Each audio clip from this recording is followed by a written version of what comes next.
What is going on, comic fans? Happy Sunday. I hope everyone had a fantastic weekend. It's time to end that week right here by talking about all the most recent news, comics, movies, shows from this past week. And we're going to be doing all that right after this.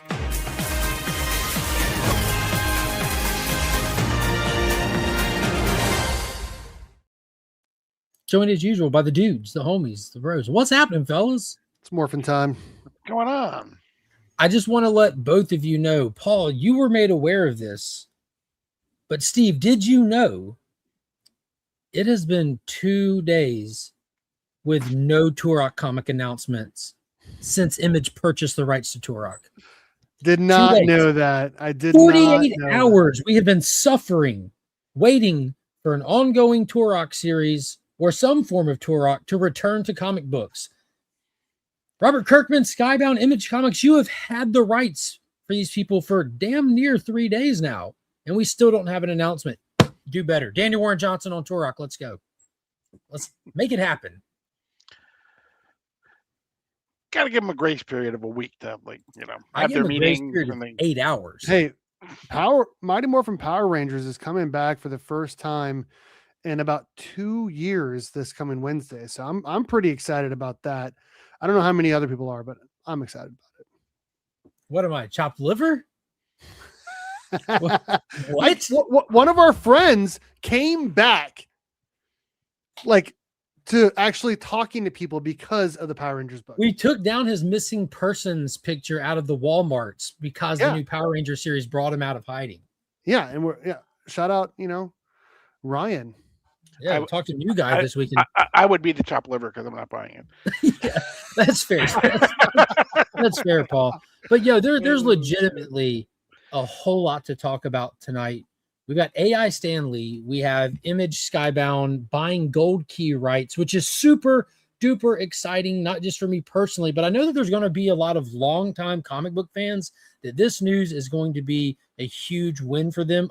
Very similar to the Energon thing.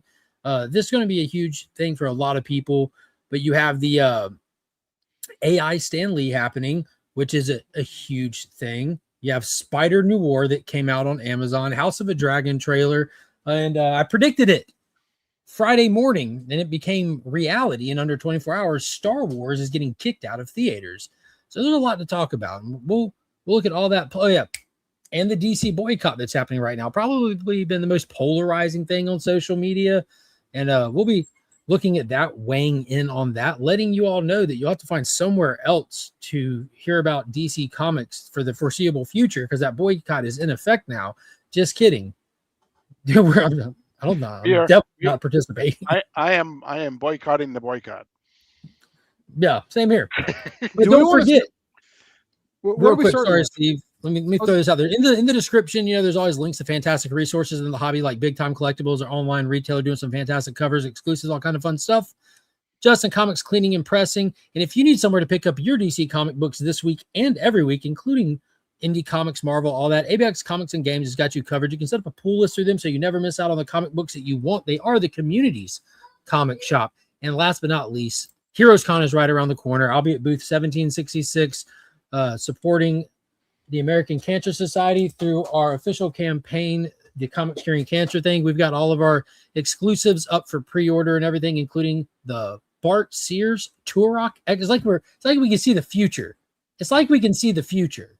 Mm-hmm. That's the A cover. Yeah, the Stephanie Lavad, the Austin LeMay, the Mark Spears Monsters 10 Comics Curing Cancer exclusive is listed right now on eBay for $200.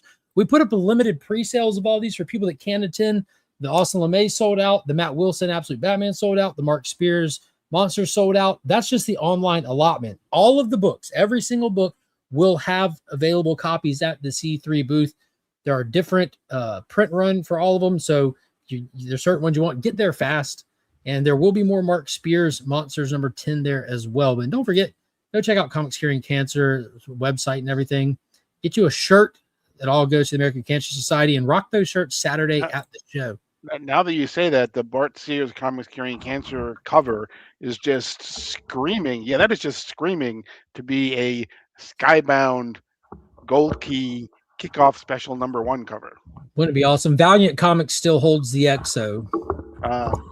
Yeah, so I guess Valiant got rid of the rights to Turok long ago. It moved over to Acclaim, then it went to Dynamite and Dark. It bounced around a good bit. I'll probably do a video talking about this and kind of do like a walkthrough of Turok from Gold Key all the way to where it is now, but it's gone back to Gold Key.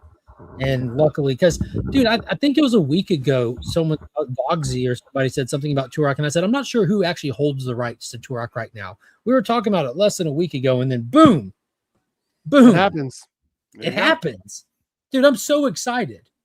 I'm so excited. As soon as that, I think it was Links that posted in one of the group chats, Mark's rich now. We got over 450 copies of Turok #1. I think I said that, Robert Kirkman is basically single-handedly saving everybody's childhood. Yeah, just made me a millionaire. I'm not even mad at it. Yeah, there's always Turok #1s in arm's reach. Always. I thought about bringing some to Heroes Con to give to you. Dude, I'd appreciate it. Let's say hey to the chat real quick. Let me burn through here. Appreciate everybody being here. Ruby G, what is going on, brother? Maybe talk about Nick Cage and Spider-Man Noir. Oh, definitely. We're definitely talking about that. Very excited to talk about that. Pops, what's going on? Pop. 34, what's up? Good to see you. Space Case, hello. Loaders, what is going on? Hello. Comic Community Notes, what's up? 2 whole days. Exactly, dude. I'm so excited. I'm disappointed they didn't include Mighty Samson in the Gold Key announcement. I'm wondering what other characters they may have acquired in it. We'll look at the article here in a little bit. I have not looked at it yet. I saw the announcement. I saw the 3 primary names posted. Probably their biggest names with Magnus and Turok and Dr. Solar. But yeah, very, very excited. Disclosure Day trailer. We can talk about that. I have my tickets for Disclosure Day. Me and Pops will be seeing it. The earliest showing that is available for us to see it with our schedules. DC hasn't done anything for me to boycott their books. We'll get into it. I agree 100%. I would actually argue the opposite. They've done a lot that you should be supporting their books. But yeah, I'm interested in everybody's take. A lot of people are going to disagree on this, and that's okay. That's okay. Y'all are allowed to be wrong about it. I'm not here to judge you for it. That's all. That's okay. That's why we talk and you don't. It's that simple. What's up, Carlito, my dude? How are you loving that new Deathstroke series? Issue 3 was nuts. All right, Steve, my sweet Georgia boy over in Kansas. I'm very excited to see you. We're counting days at this minute, right? We are, man. I mean, we got 12 days? Less than 2 weeks. Dude, I'm so excited. It's getting so close. Heck yeah. For those that don't know, Steve's like 7 feet tall. He's as wide as a house. He actually lives in a mansion. It just looks like a small room because he's so big. When he came to HeroesCon last year, it was like a cheat code. I was able to ride around in one of those baby front packs. I was able not to have to walk. It saved me a lot of energy. I'm very excited to do it again this year. I'm very excited to see you, bro. Yeah, you too, man. I'm really, really, really excited to see you and Lynx and everyone else, man. I'm excited for a little as well. Yes. We have to get to the bottom of the crack table mystery. We have to get to the bottom of that. But yeah, I'm really excited to see you as well and hang out and go to the breakfast every day. Because I keep hearing about how great it is. Yes. Finally staying at the same hotel as you guys. So Saturday morning, Sunday morning, I'll be there, man. I'm excited. You're getting in on Friday or Thursday night? This year, Friday, next year, Thursday. Okay. I was just checking for logistic planning stuff if you're going to be there on Thursday. Friday afternoon. Cool. Yeah, I'm excited. Super sweet. You hunting Paul, for we're going anything to get there? you there one year. Yeah. We're going to get Paul there one year. We are going to get Paul there. It's in your, it's up to you. Paul, you're looking real good tonight. It looks like you've been resting, rejuvenated. That whole extra year of life you tacked onto your back this past week, it doesn't show at all. Happy late birthday. It looks good on you. Happy birthday, brother, and great shirt. Thank you. I would tell everybody over their birthday, you don't look a day over however old you were last year. Yeah, exactly. Steve takes a bus. Here's kind of rides under the bus with the luggage. You got to do what you got to do. You got to do what you got to do. But yeah, there's a lot to talk about tonight. And Steve, where do you want to start this conversation? What topic do you want to hit on? Oh man, I don't know. I mean, we got the Sparta Noir show. What? That's what you said. Let's talk about it. Okay. First off, how far has everyone watched? Because Amazon pulled a D-bag move and dumped the entire series at one time, meaning that everyone's watching it at different speeds, at different availabilities. It's not like we can come hang out, talk about an hour of a show, speculate on it, wonder what's next, get excited. Nope, it's just all there. How much have y'all seen? 3 episodes. I'm 5 episodes in. I watched 2. I managed to get 1 more episode in this afternoon after we did the deep dive, Paul. So just since none of us have finished it, that's awesome because we'll be talking about it next week too, I guess. But yep, what's y'all's initial thoughts? Second question is color or black and white? Color. Black and white. I've done both, so we've got it all covered. So I don't know if it's like this on mobile devices. If you watch on your television with just a click of the button, you can flip flop it from color to black and white, and it stays right where you're watching. So if you're watching in black and white, like, dude, I wonder what that looks like in the crazy hyper color. So I flipped it over and looked at just like the color palette in the scene, and then I flip it right back to black and white. So in the second episode, I just watched the entirety of it in black and white. I only did that once. I did it during the episode. I don't know if you've seen this one yet. Probably not. Never mind. Only 2 episodes in. I just did it in episode 1 because they did the what's it called, true hue color palette, where it's like the hyper inflated colors. It's a style unto itself, but I wanted to look at it because it kind of lends more to the black and white aspect, because you're looking at just straight contrast in black and white and seeing the color palettes they're using. Kind of, because dude, even with old black and white movies, which I'm a big fan of old movies, them being in black and white doesn't matter. Some of them seeing like what they look like in color, it's fun with your brain because you've always assumed certain colors for different things and outfits and this and that, like George Reeves' Superman suit and everything. It's just cool to me. But for I'm watching it in black and white for the aesthetics, the tone, the vibes. I'm digging it. I do color because if color's available, why would I not do it? I mean, I came from a time where yearbooks, all the photos are in black and white. Now everything's in color, so I just prefer everything to be in color if I can pick it. And I did it for specifically because to me, when you say noir, you think black and white. You think the old black and white movies, and so that's why I watched them. I said I only flipped it to color just for a split second during one of the scenes, and then I flipped it back real quick. So I'm just going to go and throw this out there. I'm 2 episodes in. I'm loving this show. Absolutely having. I'm liking it.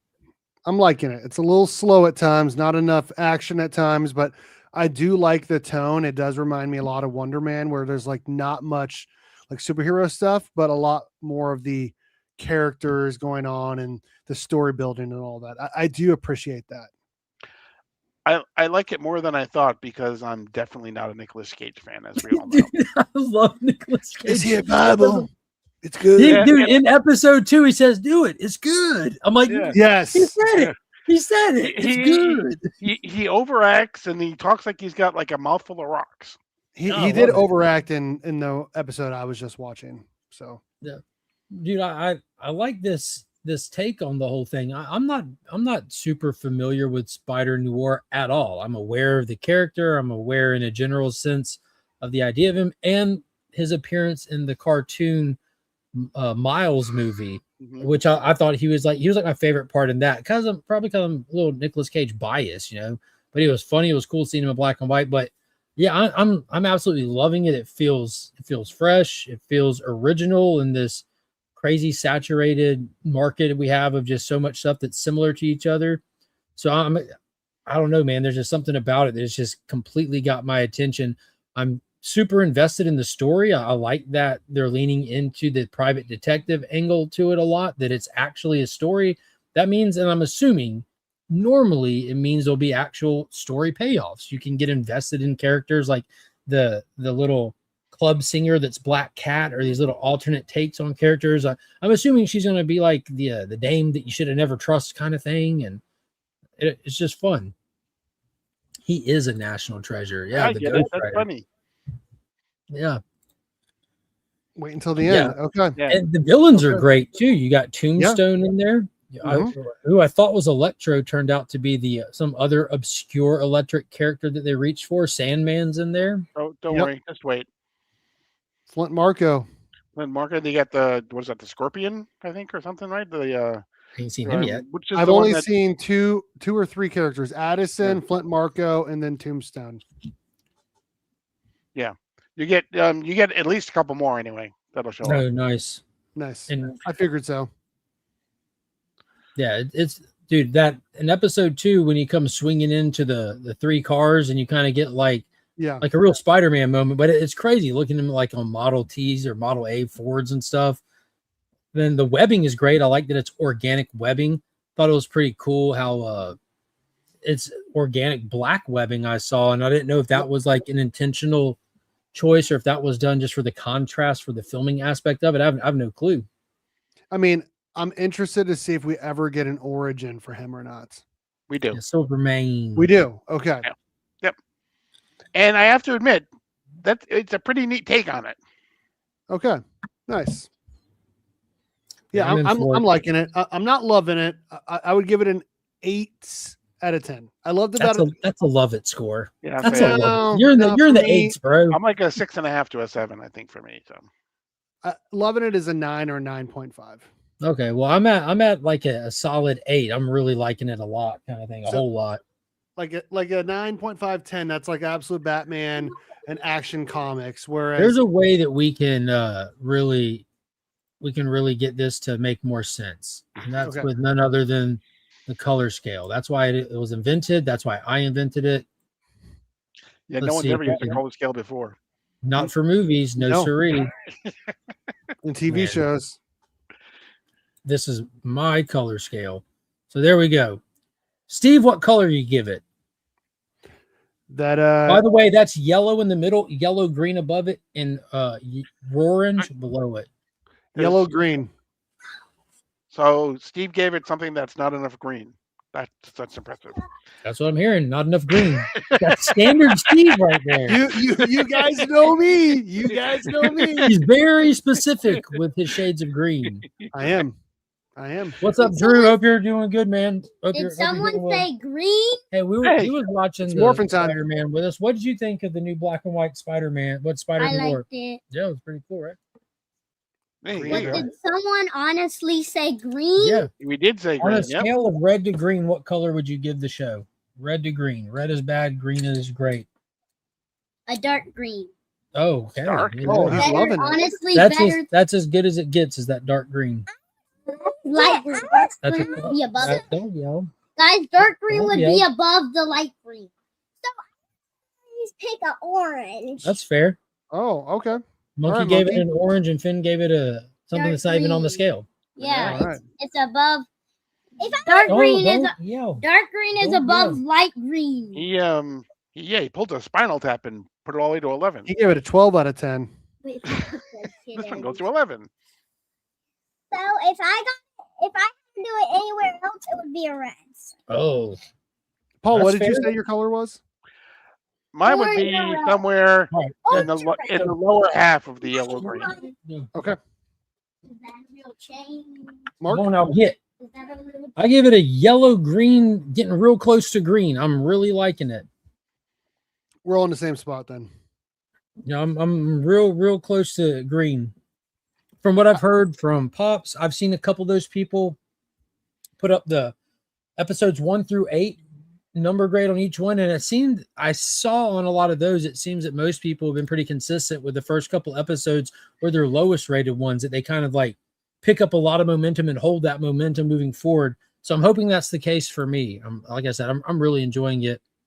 His secretary is one of the greatest characters in the show. What is it? His secretary is one of the greatest. Oh yeah, she's funny. In the show. The Ninja gives it a green. There you go. I like that it kind of reminds me of like Absolute Batman, where it's like it's the same superhero, right? Just like a different take on them. Maybe have different names as well, different takes on the villains as well, different universe, different setting. Like that's really what it reminds me of. Just straight up Elseworld. Straight up Elseworlds. No. Dude, this is why I'm super glad. Like, and I know a lot of people are like, there was a time, I don't know how as many people still hold it in such strong opinion. They want Sony to give up the Spider-Man rights to Disney. I'm like, no, please, I'm so glad we have this. Yeah. I'm so glad we have the Spider-Verse movies. I'm so glad we have this. You know, I really liked Craven. I was just thinking about that today. I was I like, I'm Craven really too. glad that Disney Plus is not producing this show. I'm glad it's Prime. Like, Yeah. and they're also doing Batman Cape Crusader as well. Like, Yes. it's nice to see other it's nice to see other studios try out those characters instead of the same studios. Yeah, Stan Lee was asked about that a long time ago, about the idea of these other people doing takes on his heroes, and he said he loved it. He liked to see how they viewed the character and what they brought to the character and stuff like that. You know, like the idea, like he loved it because they saved Marvel. Yeah, and this was a long time ago. I think this was in regards to like the Japanese Spider-Man show, that without that we wouldn't have Power Rangers. Right. Yeah, true. So you don't like Batman Cape Crusader? I didn't get into it. I watched a couple episodes and just fell off. A lot of it has to do with the Amazon platform, man. I just can't get access to it like on it's only on my big TV. I don't have it. My phone is no more apps are going on my phone kind of thing. And just I have to sit down in the living room when the kids aren't just, you know, I'm not going to ruin their day to watch a cartoon I want to, you know what I mean? I liked it. I'll give it a 7 out of 10. Batman Cape Crusader. I felt like they changed too much. Wait a minute. Overall, what color I is did it? enjoy it. It would be in a yellow for me, man. Yellow. There we go. I mean, I like yellow. It works great. I like Batman Cape Crusader. It's coming back pretty soon, actually. But what color would you give it? I would give it the upper half of the yellow green. There you go. Upper yellow green. Important things to know. I mean, I guess some episodes are in a green yellow and some of them are just in the yellow. So Sony made one quality live action project. They still need to give it up. I thought Sony made like the all the Spider-Man movies. They did. Yeah, so there's a lot of quality ones. They made the best Spider-Man movie. Obviously, wasn't because they're making them, but they made one of the best superhero movies of all time in Spider-Man 2. Spider-Man 2. Yeah, so Spider-Man, massive success. Spider-Man 2, massive success, and one of the goated superhero movies. Spider-Man 3, massive financial hit, huge success. Amazing Spider-Man, financial success. Amazing Spider-Man 2, financial success. The three of the ones that they did in partnership with Disney, financial success. The No Way Home, mega success. The Venom trilogy, all three of them. The first two held in critic high standards. If you go look at the critics rating, all three made a bunch of money.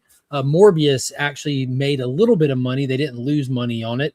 And then you look at Madam Web and Craven are the only two live action projects Sony has produced that were a technical bomb. Mm-hmm. And that's not counting the cartoon stuff they do, the merchandising stuff they do, the video game stuff they do. So no matter how anyone might personally feel about the Spider-Man Sony relationship, it is a mega money printer for them. Mm-hmm. I actually did an entire video talking about the Spider-Man Sony myth, and I actually brought up the numbers and showed them. And that's not counting the money they make on secondary market with the streaming or physical media sales, just pure raw box office numbers, just a small percentage of what they actually made from all those projects. Does Sony do the animated Spider-Man ones too? Saturday morning cartoon stuff? Yeah. I don't know. I don't know who did that. The one from the 90s, I have no clue. And I don't know what kind of relationship Disney has with them with that newest one. Are they doing? They're doing the Into the Spider-Verse, I think. They're doing those. Oh, yeah. Forgot about those mega hits. Yeah. Mm-hmm. Yeah. Sony's got a very successful track record with how they've handled and rolled out Spider-Man stuff. I'll be honest with you. Like, I think had they done them sooner or later, I think their expansion into the villains could have been more successful, but they started rolling them out. The first one was really successful. It made a lot of money, and people for the most part really enjoyed it. Like, I wasn't my jam, but I think that the timing was off because people were like, that was like at peak MCU love or close to Endgame and all that stuff, and it's just people were wanting just more of that story. They didn't want secondary stuff. Yeah, and then they teased that whole Sinister Six thing that never came to be. And mm-hmm. They teased Noel. They straight up showed Noel in The Last Dance. They did. Yeah, they showed it in the trailer too. Yeah. That would have been wild. That would have been wild. Super crazy.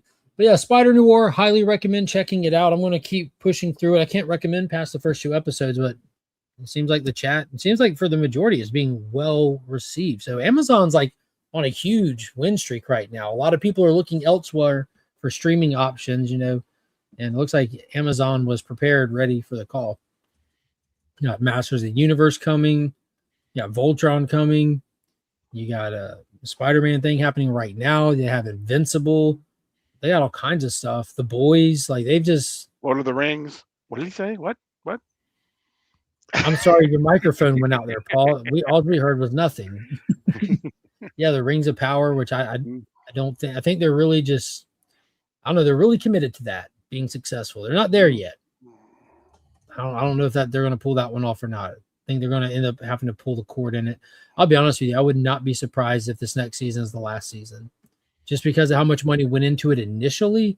Yeah. There's a level of commitment to that. Like that amount of money gets you pretty far. Which is too bad because if it's the same as season 1 definitely had its problems. Season 2 was 100 times better than season 1, and if they keep it up, then if they keep getting better, they might get decent. Or at least it'd be a crime that they actually, if they canceled it as it was just hitting its creative stride. Let's put it that way. If Warner Brothers succeeds with what they're working on right now, it could be the death knell for Amazon's Lord of the Rings projects. As Warner Brothers is moving forward with I guess what could be what would ultimately be considered like canon, because like at this point the Rings of Power is like Elseworld Lord of the Rings stuff. It's not attached directly to the Warner Brothers stuff. They got the 6 films. They're about to be making more films in the world, and their alternate version of history and events at Amazon will have no bearing over anything Warner Brothers does inside the canon of stuff. They can just step on whatever toes they want. Well, they are basing it on. I mean, it's not non-canon. The stuff that they're doing is out of the Lord of the Rings. It's out of one of the appendices that he did. But I mean, they have used the name Sauron, multiple times. There's a character that's called Sauron in the Rings of Power. Yeah, my point is if you take all the Lord of the Rings actual original material and you write down the series of events and you line it up with the Warner Brothers movies, it'll match, like from before and after. If you line it up with Amazon's, it does not match. They've rewrote the history. They're inspired by Warner Brothers has adapted. The way I kind of that's why I was scratching my head through a lot. I'm like, I don't know, some things don't need to be inspired. You just need to adapt, in my opinion. I mean, that different mileage for different people on that. There's only one return, and it's not the king. It's the Jedi. I love the Lord of the Rings stuff. Dude, I think the Return of the King, dude, the Lord of the Rings trilogy, man, it's hard to think of a movie trilogy that's better than Lord of the Rings, like from part 1 to part 3, because all of them have like a dud in there kind of thing. Star Wars is up there. It's close. I think that would have to be second. But yeah, I don't know. What's going on, Bryant? What do y'all want to hit on next? We mentioned Stan Lee. What's your take on this one, Paul and Steve? This past week, what was the company called? 11 something has purchased the AI rights to Stan Lee's likeness and his audio, his voice. So now if you're a company and you want Stan Lee to appear, to show up, to talk, you license it from this third-party company. He's not the only one they hold. Apparently they hold numerous different celebrities. I don't know if all still alive or dead or what. But what does it mean, not just for Stan Lee, but just for entertainment moving forward? We saw James Earl Jones while he's still alive and of sound mind sell his Darth Vader likeness to Disney. He made that decision on his own. Like, you may have my voice likeness, you may pay me for it, and I'll reap the treasures of it while I'm still alive. I know what it means for me. It means coming soon to Guess That Key. Man's just gonna be there. Exactly. I love what you said. No, but I dislike it quite a bit. I mean, they've been doing holographic stuff for a while with Tupac and other artists and celebrities. I dislike it. I feel like it. I wouldn't say it like ruins the image, but like everyone knows that person's gone. What's the point of putting them in there? And in my opinion, I'm not a big fan of AI as well, and the use of what they're doing it with. You know what I mean? Yeah, so an AI company, 11 Labs, has struck a deal for voice and 11 likeness of Stan Labs? Lee so they can recreate it with AI. Will be added to a marketplace for various celebrity voices and likenesses that be generated with AI that companies can license for commercial use. Okay, 11 Labs makes sense because they do all the voice work. Like, I don't know if you guys remember, like a year ago, at some point, I was like, you know what? Let me see what like my videos would sound like if I use AI voices. That was horrible. That it was not great, but that was the website that I was using, and they charge X amount per month for that. I'm assuming they charge way more if you want to use that guy's voice. So, I guess from a business standpoint, it makes sense, but still, I hate it. I hate it too, but here's the way I look at it: is someone's going to use it anyway. And if they're going to, and you know, with the way the world is, someone's going to put his likeness and his voice up on something, and it's going to happen there. And instead, it's going to cost Stanley Enterprises or Power Entertainment or whatever you want to call it money to try to sue them to take it down. This way, they at least get control, and they can say, "This is what you can do. This is what you can't do." You know, and so, do I wish it wouldn't happen? Yeah, I wish it wouldn't happen. But you know what? In some ways, it's like I think you got to be able to say this is the way the world is going, and it's like, you know. Yeah, my knee-jerk reaction to it was ew. Yeah. You know, but then I thought to myself, like, we're way past the point of rejecting AI. It's not only past the point of rejecting, it's already integrated into almost everything. We're watching massive layoffs happen at tech companies, at big companies. Like, it's already affecting the job market in massive ways. We see the highest number of job loss from people graduating college with degrees in business. Like, they're just trivial jobs now are just being taken over, and we now live in a world where we are a pivotal age. You know, Steve, you and I already live at that age, that blended generation where we grew up without technology. And what I mean by technology, I mean smart technology, not AI, but we grew up without smart technology, and then we've been adults our whole lives with smart technology. We've seen the way the world is with both, but right now there's a second version of that happening with people before AI and after AI. A lot of us will remember the world before it and after. My kids, who y'all saw here, they're growing up in a world where robots are in homes washing dishes and folding your laundry. That's already a thing. We've talked about it here on the channel. I showed them off before. That's a thing. My kids do not grow up in a world where iRobot isn't real. That's a real thing right now. For $20,000 or $500 a month, you get the robot in your house. That's already a thing. Yeah, dude, it's straight up Skynet. So with something like this, I thought about it like, how do I see it versus I wonder how my kids will see it, where it's such a norm, where we look at it as Stan Lee is this legend who like moved us, who inspired us, who brought us to tears. Yo, my mom drove to my job the day Stan Lee died to tell me in person because she didn't want to text that to me. That's what you do when a relative dies. You know what I mean? Like I've traveled to meet Stan Lee in person. Me and Pops, even my brother went. We went and met him at Heroes Con years ago. All kinds of stuff. My Hulk figure up there, signed by Stan Lee. It was my very first Hulk toy. I had to get a carded one to get him to sign. But when it comes to my kids, they know of Stan Lee. Mm-hmm.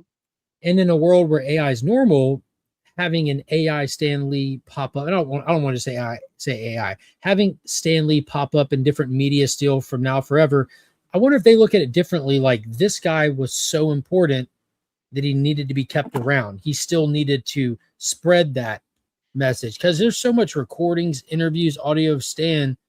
You know, you can take what's out there and just have him tell the same thing again. I'm just curious how it'll look and how younger people will perceive it versus us. Like, and not just with Stan, with other important people through history. Like, is this what it looks like to preserve important people? I mean, I remember when Paul Walker died and they had to use his brothers to finish that film. And obviously you could tell certain scenes when it wasn't him, but like, I feel like that was done the right way. Like he passed away and they still wanted to finish a movie, and they're like, this is the best thing we can do to try to finish it the right way.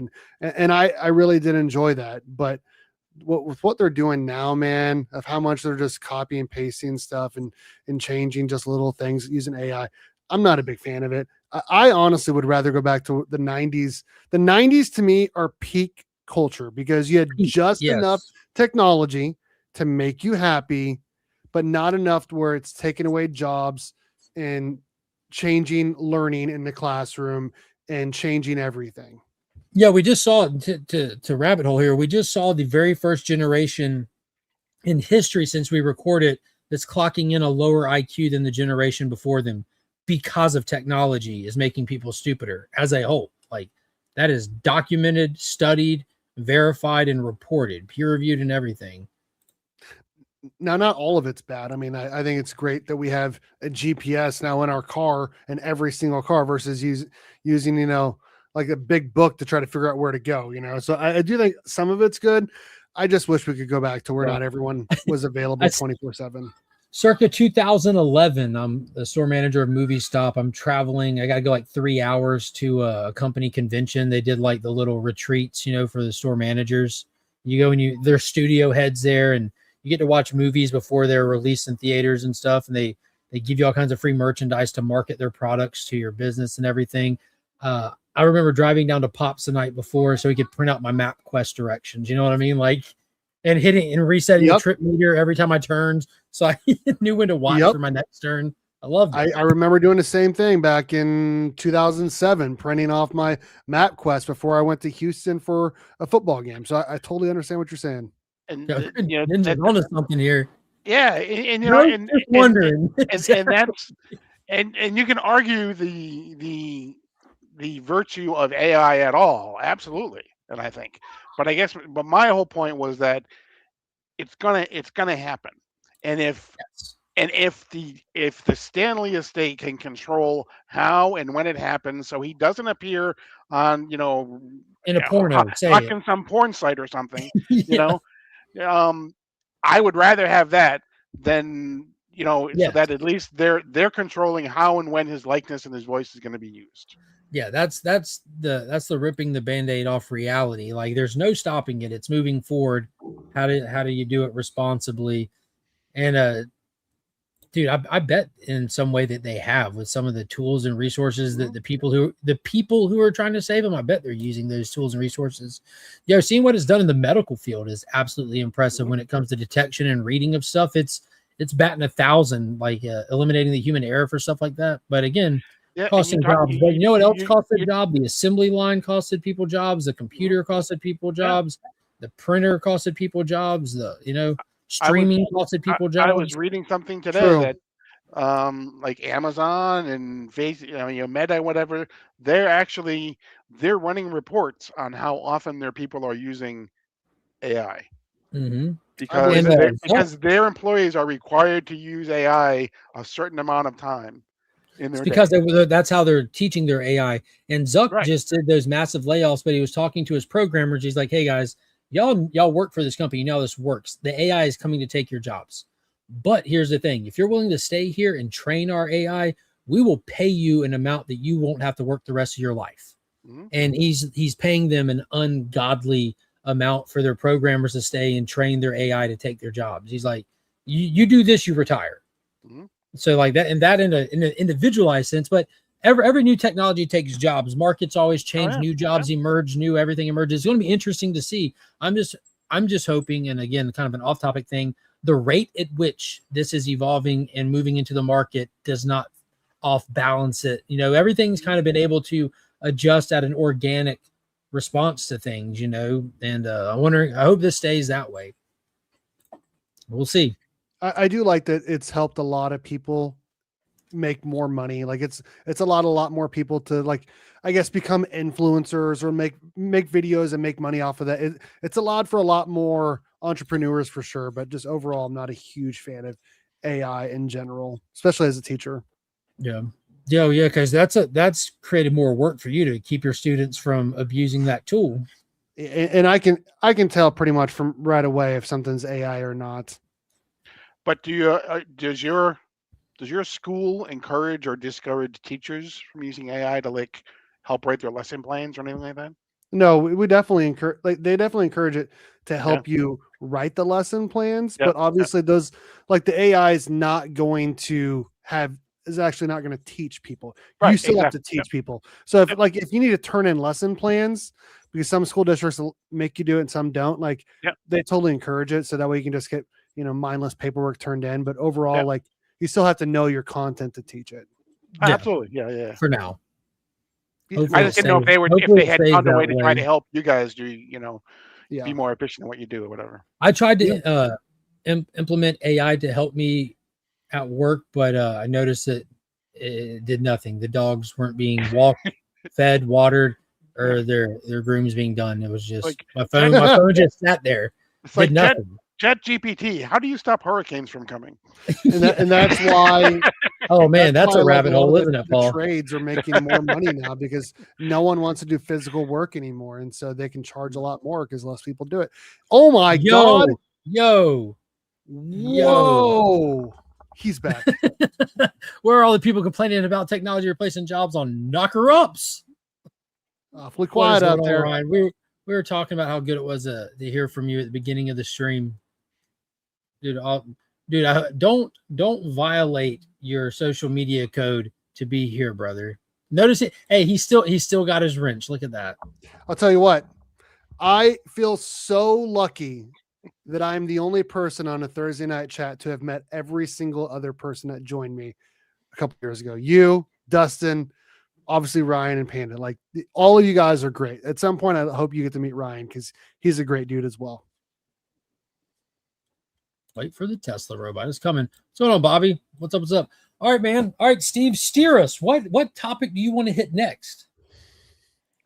Well, I mean, I don't know what the other topics are. Sure you do. But there's one big one. You want to talk Turok? You want to talk, we talked AI stand. We can talk gold key acquisition. We can talk the Green Arrow identity speculation, the House of the Dragons trailer, Star Wars getting kicked out of theaters, or the DC blackout boycott. Or Mike Mayhew. Or your best friend, Mike Mayhew. He's pretty much personal buddies with him at this point. Exactly. Let Paul pick. Definitely Mike Mayhew. God dang it, Paul. It's too funny not to bring up, dude. All right, go ahead. Everyone's got to have an idea about it by now, but Mike Mayhew is been in the comic book game for a long time. He's an artist. He's at the point where he pretty much does covers now, exclusives and everything. Over the past 18 months to 2 years, he's kind of just moved over to strictly exclusives. He's got on Whatnot, where he does his own covers, similar to Clayton Crane. He does his own covers for himself at this point, sells them himself. You can get a cover from him here and there, I'm sure, but he's very self-sufficient with it. He's made a big enough name, and he's found success enough on Whatnot to pull it off and everything. He did over $1 million in sales last year, and he wears a leather jacket and sunglasses everywhere he goes now, and in all the pictures he takes now, he's turned himself into a comic book rock star, which I'm a huge fan of such ideas. I'm a huge Rob Liefeld fan. I love when these guys get big heads. It's fun content. I not like YouTube content. It's fun watching their content. You know what I mean? It's not my content. I enjoy Rob getting on there, being himself. That's the thing. Everyone has different personalities. These guys are being themselves. Some people are arrogant. Some people are assholes. I'm not one to judge. I just enjoy to watch. But Mike Mayhew has some strong stances, and he encouraged people to go into business for themselves, know your worth, double your prices so that your stuff doesn't get oversold and end up on eBay being sold for pennies. Forget going to Comic-Cons. You're spending a lot of money traveling and setting up when you could just do it from home. That way you have more time with your family and doing what you want to do. Just fully invest in yourself and don't worry about these fly by their seat online retailers that pop up and disappear. It was very knee-jerk reaction, and there's a lot of conversating with people in his comment sections about all this. He said double your prices. That's the thing that I think pissed off most people. I mean, double your prices and ditch all the online stores, he said too, right? Yeah. Set up an online store, do all that. No, but ditch all the like Felix's, and I'm assuming like BTC. It's all of them. I'm thinking you going for yourself. I think is what he's kind of already done that. But not everyone is big enough that they can do that. That's the flip side of this. Cannot. Yeah, and that's the thing. Like he's kind of positioning himself in his business model similar to a lot of other highly successful people like Alex Ross, Clayton Crane, J. Scott Campbell. These people do that. They don't go to shows. They have their website. They have their own stuff. And I don't think, and he made it very clear in the comments when he was having conversations with commenters. It was not clear in what he described as his manifesto, but all the context is there if you stayed long enough to read it. He wasn't talking to fans. He wasn't talking to brick and mortar shops. He wasn't talking to the people at cons. He was talking to artists, and he was talking at about 7 specific online fly by the seat of your pants retailers that he just, a lot of those people popped up during COVID that are just like hustlers. You know what I mean? They're just hustlers. Right. He wasn't talking about those things, and he did not make that abundantly clear. Who was it? Mark Brooks that talked to him a little bit and said, I agree with pretty much all of what you're saying. You're just, your people are missing your message because of your tone and your ego, brother. Right. Do you guys remember? And Mike don't care. He just don't care. Scorpion comics. Yeah. Clayton Crane's old stomping ground. Yeah. Yep. They're no longer a store. They split and turned into Black Flag Comics, and then we all know what happened to them. They weren't a fly by the seat of your pants store though. They were like the biggest online retailer in the game for some years. Yeah, for a while, Clayton Crane was the #1 cover artist in the world, but things changed. They were the shop that were hosting and housing Peach when she first hit the scene and everything. Yep. But yeah, there's some legitimate big retailers online that are legitimate stores that legitimately love the hobby. They love the community. They love the industry. They're an extreme net positive to all of it for the fans and the publishers alike, like Big Time Collectibles, Comics Elite. There's a 616 does a lot of business. There's a lot of these people out there that are legit stores. But to me, it's like he made the cardinal mistake of thinking that every single artist is cookie cutter, that everyone should want to be like he is. Okay, you know what? And they're not. Okay, let's take Miko Suyan. Okay, who does BTC stuff. You know what? If I don't have to worry about getting all these books printed, getting them shipped, Nelson does all that for me. All I got to do is draw covers. I'm good with that. Do I have to give it? And if it's worth giving up a couple dollars for it, for me to not have that in my life, I'm 100% fine with that. Yeah, and to that point, Paul, like if you take Mayhew, he's now having to, and I know he's got people working for him now, but all of those things you just said, he still has to do those. He has to communicate with the publisher, order the books, get them printed, quality control. You still have to do all of that. Like whether you're hiring these people to do it or if Miko is paying BTC, like a percentage out of what he would make, it's literally the same thing. Right. Literally the same thing. But yeah, I thought it was interesting. I thought it was funny. I like people like Mike, like Rob Liefeld that are just say what's on their mind. Tone be damned.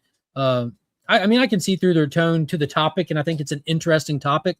What I think Mike is doing and talking about is the ultimate goal for these artists, if that's what they choose to do, is to get to a level where your art is well received enough and you're popular enough that if you want to, you can fully go into business for yourself. If you want to be the boss and the artist, you have achieved that. Alex Ross, Clayton Crane, J. Scott Campbell. But that's why I mean, like, he wasn't talking to like the new guys that are just getting their names made by these little online retailers that they split an exclusive between 6 shops. Guys are trying to build their shop up and build some new artists up, which you need those guys too. Because when Mike retires, who's still drawing covers? When Alex retires or Clayton retires, you need those new guys to have started working and to build their brand up to take those places, to fill that void for us, the fans that want cool covers still. But yeah, it's double-edged sword, I think. But I want to hear Paul's thoughts, because everyone knows my thoughts. I went in the comments section and I called him out for a couple of the things he said, and he basically called me a clown because he called everyone else a clown, honestly. But everyone liked what I said, and I even told him that. I was like, hey, obviously I had some valid points as everyone liked what I said, but I wish you nothing but the best in the future, and hopefully at some point you start coming to cons again. But I understand what he's saying. I just felt like the delivery was awful. Yeah. I mean, he sounds like he definitely has a communication issue. Definitely. Definitely. Steve, you're up to 15 likes, brother. Dude.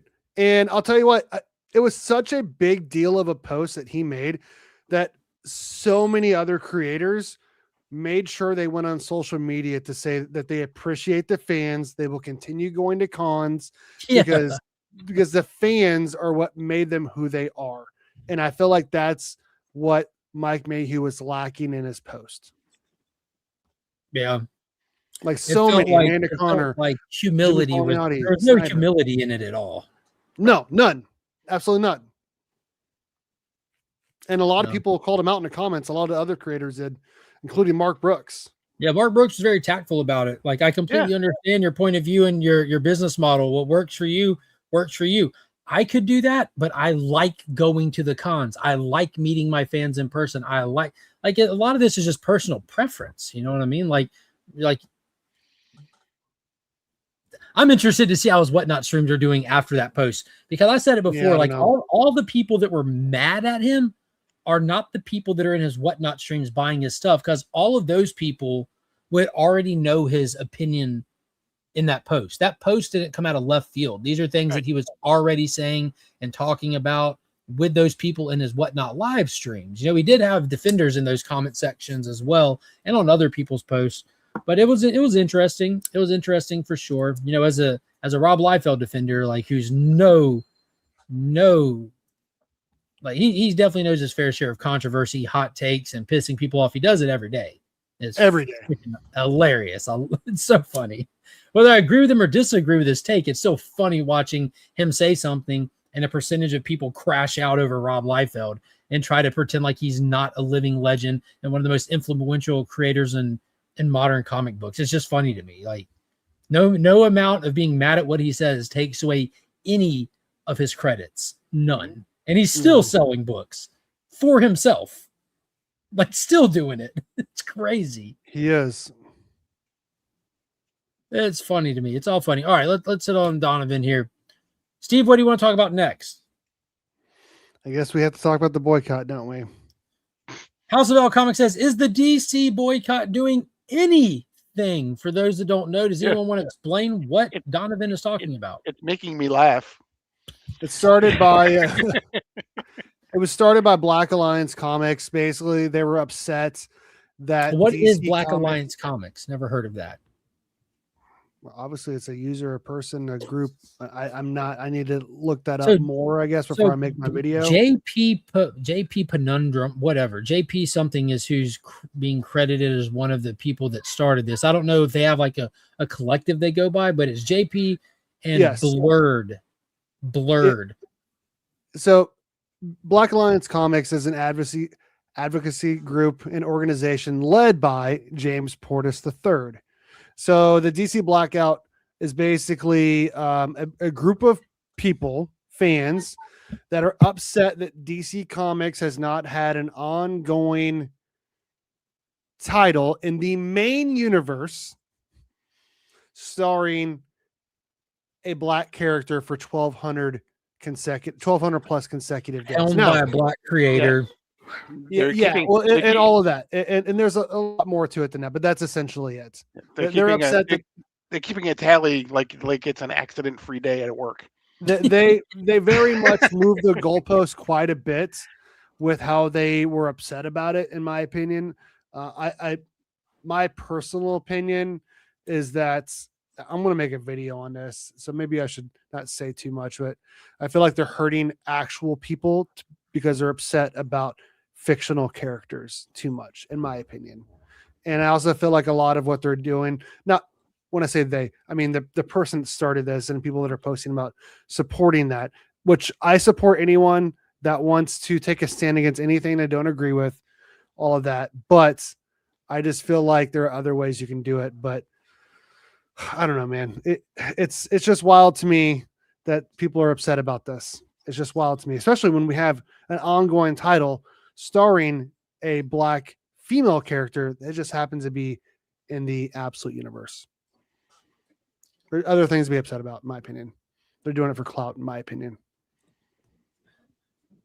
Yeah, it's so it started out with this hashtag DC so white, and they set up these parameters where it's been at this they got to 1,200 days, and that's when they put the flag in the sand and did phase 2 of the DC so white campaign, which is the DC blackout, the boycott. And they have said it's been 1,200 days. It's been about 3.5 years since there's been an ongoing solo title starring a black lead with black creators on it that runs for 12 to 18 issues in the main DC universe.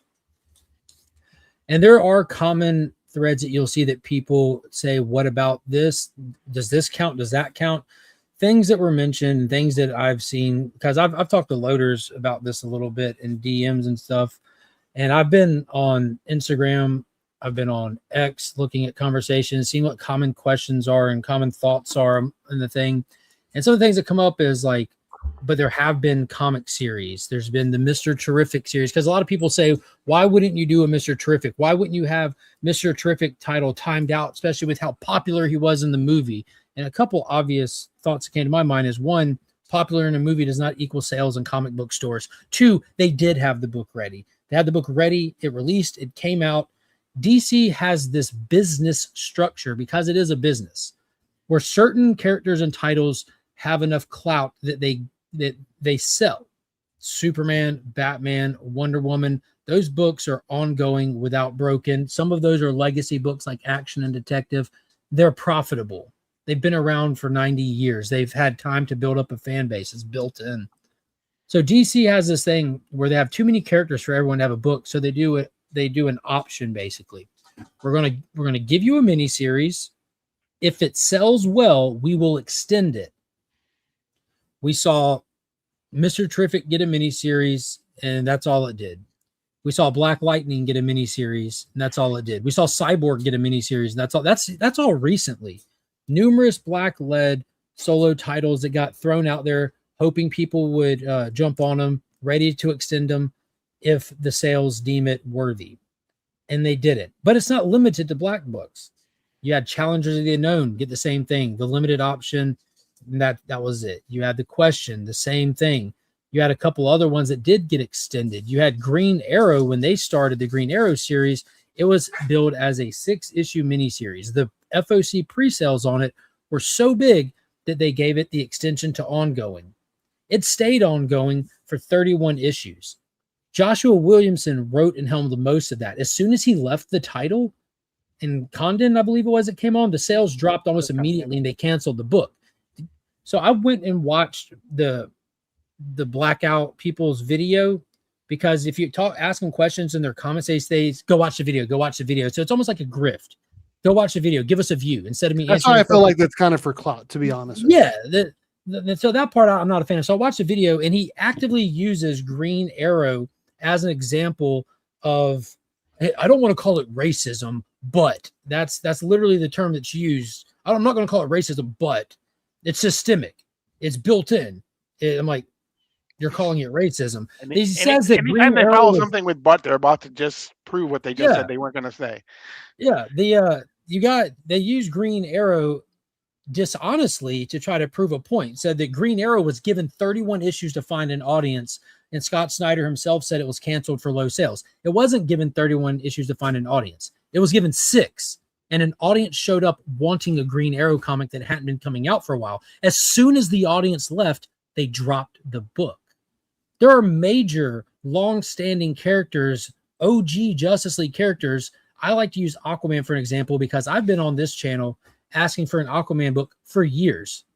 Aquaman didn't have an ongoing book for years. I would buy goofy little miniseries, team-up books, all this and that, and I would be excited about them. I'd talk about them, ask DC for more of them, and it took years before we got one. So it's not unique to black characters. There is astronomically more non-black characters that do not have their own solo series. So there's a lot of it that just doesn't make sense. The sales thing is kind of the next topic, because the people doing the campaign says that for those that say people don't buy the books, the sales aren't there, that's a lie. And in his own words, his own video, he used Black Panther and the most recent Storm series at Marvel as an example of these books do sell. said Storm is a household name, just had a 12-issue miniseries that sold amazing. Black Panther sells amazing. I paused the video and I went over, Steve, and I checked myself. I went to Comic Sleeve and I checked when the Storm book came out, got the month and year. I went over to the data website and I looked, never hit the top 50, not even her issue number 1. Black Panther was never in the top 50 in that same time span. So no, those books don't market high either. There's just so many comic characters that the ones that market high are really the ones you would assume. Spider-Man, Superman, Batman, like the ones that you get so many books about is because those are the only ones that are guaranteed profitable. They'll run a gamble and throw something else out there from DC or Marvel, but that's why you get so many reboots, so many miniseries, because most of these characters can't carry. And then it goes for everyone. Like Shazam lasted 15 issues, and I was surprised that it did that because I felt like the numbers were pretty bad for that too. Like you said, it's basically anyone outside of the Trinity that has a hard time selling books. Aquaman didn't have his own book for years. Mm-hmm. Wally West was gone for 5 years. Barry Allen was dead for 20 years. Like, I mean, there are a lot of characters that are not just black characters that are not getting books. Yeah, and there are lots of different reasons why characters get books and don't get books. Sometimes it's, the creator comes in and he has such a unique take on what he wants to do with the character that they greenlight a book or whatever. Sometimes it's corporate synergy, like maybe with Mr. Terrific, and it's like, hey, he's going to be in the movie. This might be a good time to put him front and center in a book for a while. Let's see what happens. Those type of things. But in the end, I think we can all agree that DC and Warner Brothers, they're in business to make money. Make money. That's it. If people were buying enough of the books in order to justify being able to produce them on a monthly basis, they would be being produced. So here's the thing to that point. So again, talking to loaders in DMs over the past couple of weeks, Loaders sent me the when you sent me the static announcement for Titans, the same day, almost the same hour, Loaders sent it as well. Because we're Titans fans wanting better Titans books. Still supporting it, because if you don't support it, they'll just cut it. I pulled Finn's finger and he told me to, and he just farted. That's hilarious. Did y'all hear that? No. She pulled Finn's finger because he told her to, and he farted. What? Wow. That's crazy. But yeah, Loader sent me the thing. You sent me that Static's finally coming there. There's a lot of us excited for Static. Not just black people wanting Static. I did a whole video like 6 to 8 months ago responding to James Gunn saying on the red carpet he doesn't know what to do with Static. How do you get Static? Like, dude, bring Static into the DC universe canon. Bring Dakota in. Smallville's over there, Metropolis is over there, Gotham's over there, Dakota's over there. It's that simple. Make milestone characters in the main universe.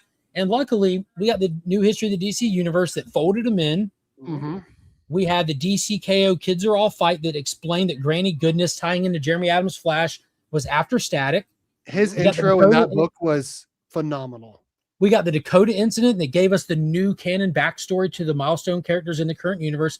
And we have Static being folded into the new Titans. They're clearly working on bringing more black characters in, but there's things in play. Like they know that if they just drop a series, it'll be short-lived. If we can build momentum for the character with the character, we can get more people. There's a reason why Static Beyond was a Static Beyond with Batman Beyond, because Static has guaranteed buying customers. Batman Beyond has guaranteed buying customers. Both of them have proved that they can't sustain. But if we put them together, we can make a profitable book in that moment. And that's what they did. In the same time, in the last few months, DC's released the DC Finest Static Collection, the Compact Comics Static Collection, the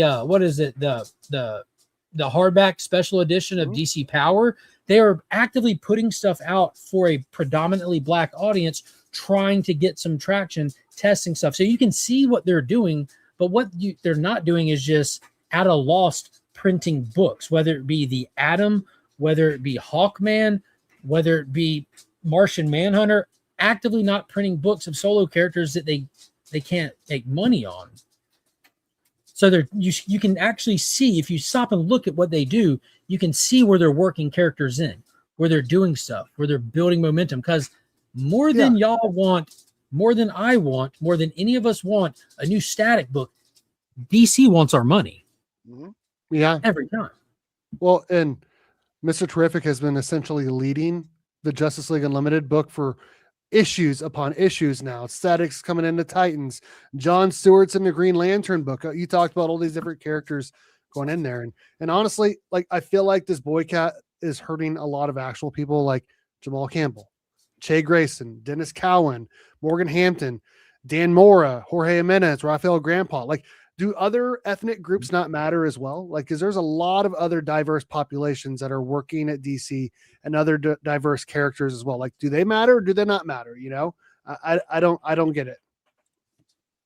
Yeah, dude, when that whole Milestone initiative, like when they completely relaunched, we covered every issue here on the channel. Like every issue, everybody wants these characters.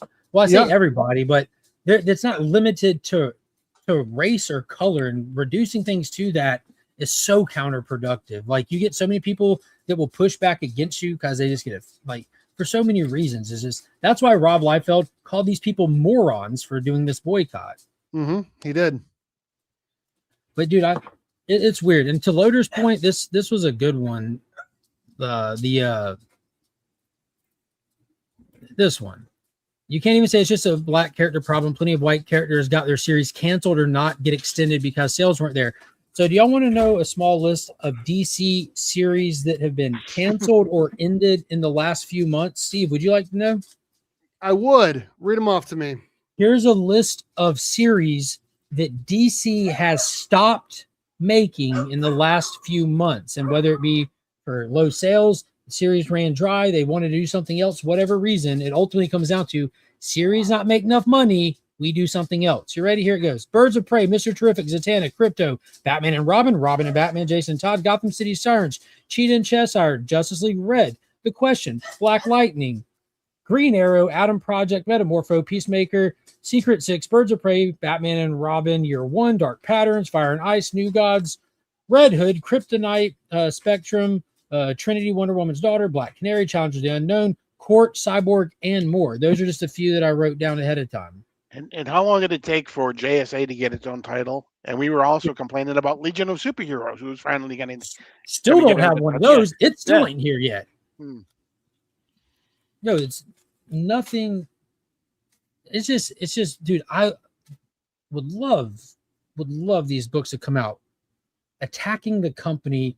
And I don't care. Like, I've had some people say, well, they didn't call them racist. They didn't this or that. Everyone who's picked up this thing and made little content standing in solidarity with them are calling them racist, calling it systemic racism. That's exactly what they're calling them. I've bookmarked countless ones of them. And I'm going to just go out on a limb. If you do not like this company, their business, and you think they're racist, how the hell did you ever get to DC Comics as a fan to begin with? If you walked in the door thinking that of them, why did you stay? How'd you get here? How did you connect with any of these characters? How did you feel inspired by them? How did you want to spend any money with this company if any of that is true? Any of it. I don't know. Exactly 34. Just such a counterintuitive thing. We'll see how it plays out. Then Stephanie Williams, phenomenal writer, nominated for an Eisner Award. Stephanie Williams went on social media, and she's a black comic book writer. She went on social media stating that she is going to, is that his report card? You're smiling. Good things. Nice. She went on there and stated, like, oh my God, FOC is coming up. And if y'all don't show up, I swear to God, because she's been vocal and teasing that she's working on a Vixen thing. She has a Wonder Woman 2 issue, one of the late rollover issue stories for Wonder Woman. And she has another Wonder Woman project on the horizon. She did the Nubia stuff. Great writer. So she's actively about to be bringing these projects to life. They've been in the works, and it hasn't even been a secret, and they run this boycott. It's almost like they wanted to run this boycott right ahead of that so they can pretend like they achieved this, that they did it, when it's already a thing that's happening. It's weird, man. It's weird. Get out there, support the books you like. Like me with Aquaman, we complain about what we don't have all the time. I bought Void Song. Dude, Ryan's here. He used to laugh at me. I bought Green Arrow Aquaman Deep Target. We didn't have an Aquaman book, so I'm buying a 7-issue team up with Green Arrow where they go to the freaking moon to fight time-traveling Tyrannosaurus Rexes, because that's the only Aquaman book I can get. I bought Void Song. where, you know, the king of Atlantis fights in a city with the Flash against an alien invasion. That doesn't even make sense. But I bought the book because if they put Aquaman out and they see people buying Aquaman, they'll give us Aquaman. We talked about it earlier today. We bought Aquaman when Jackson freaking Hyde was leading the Aquaman book. And they even had a Black Manta tie-in book.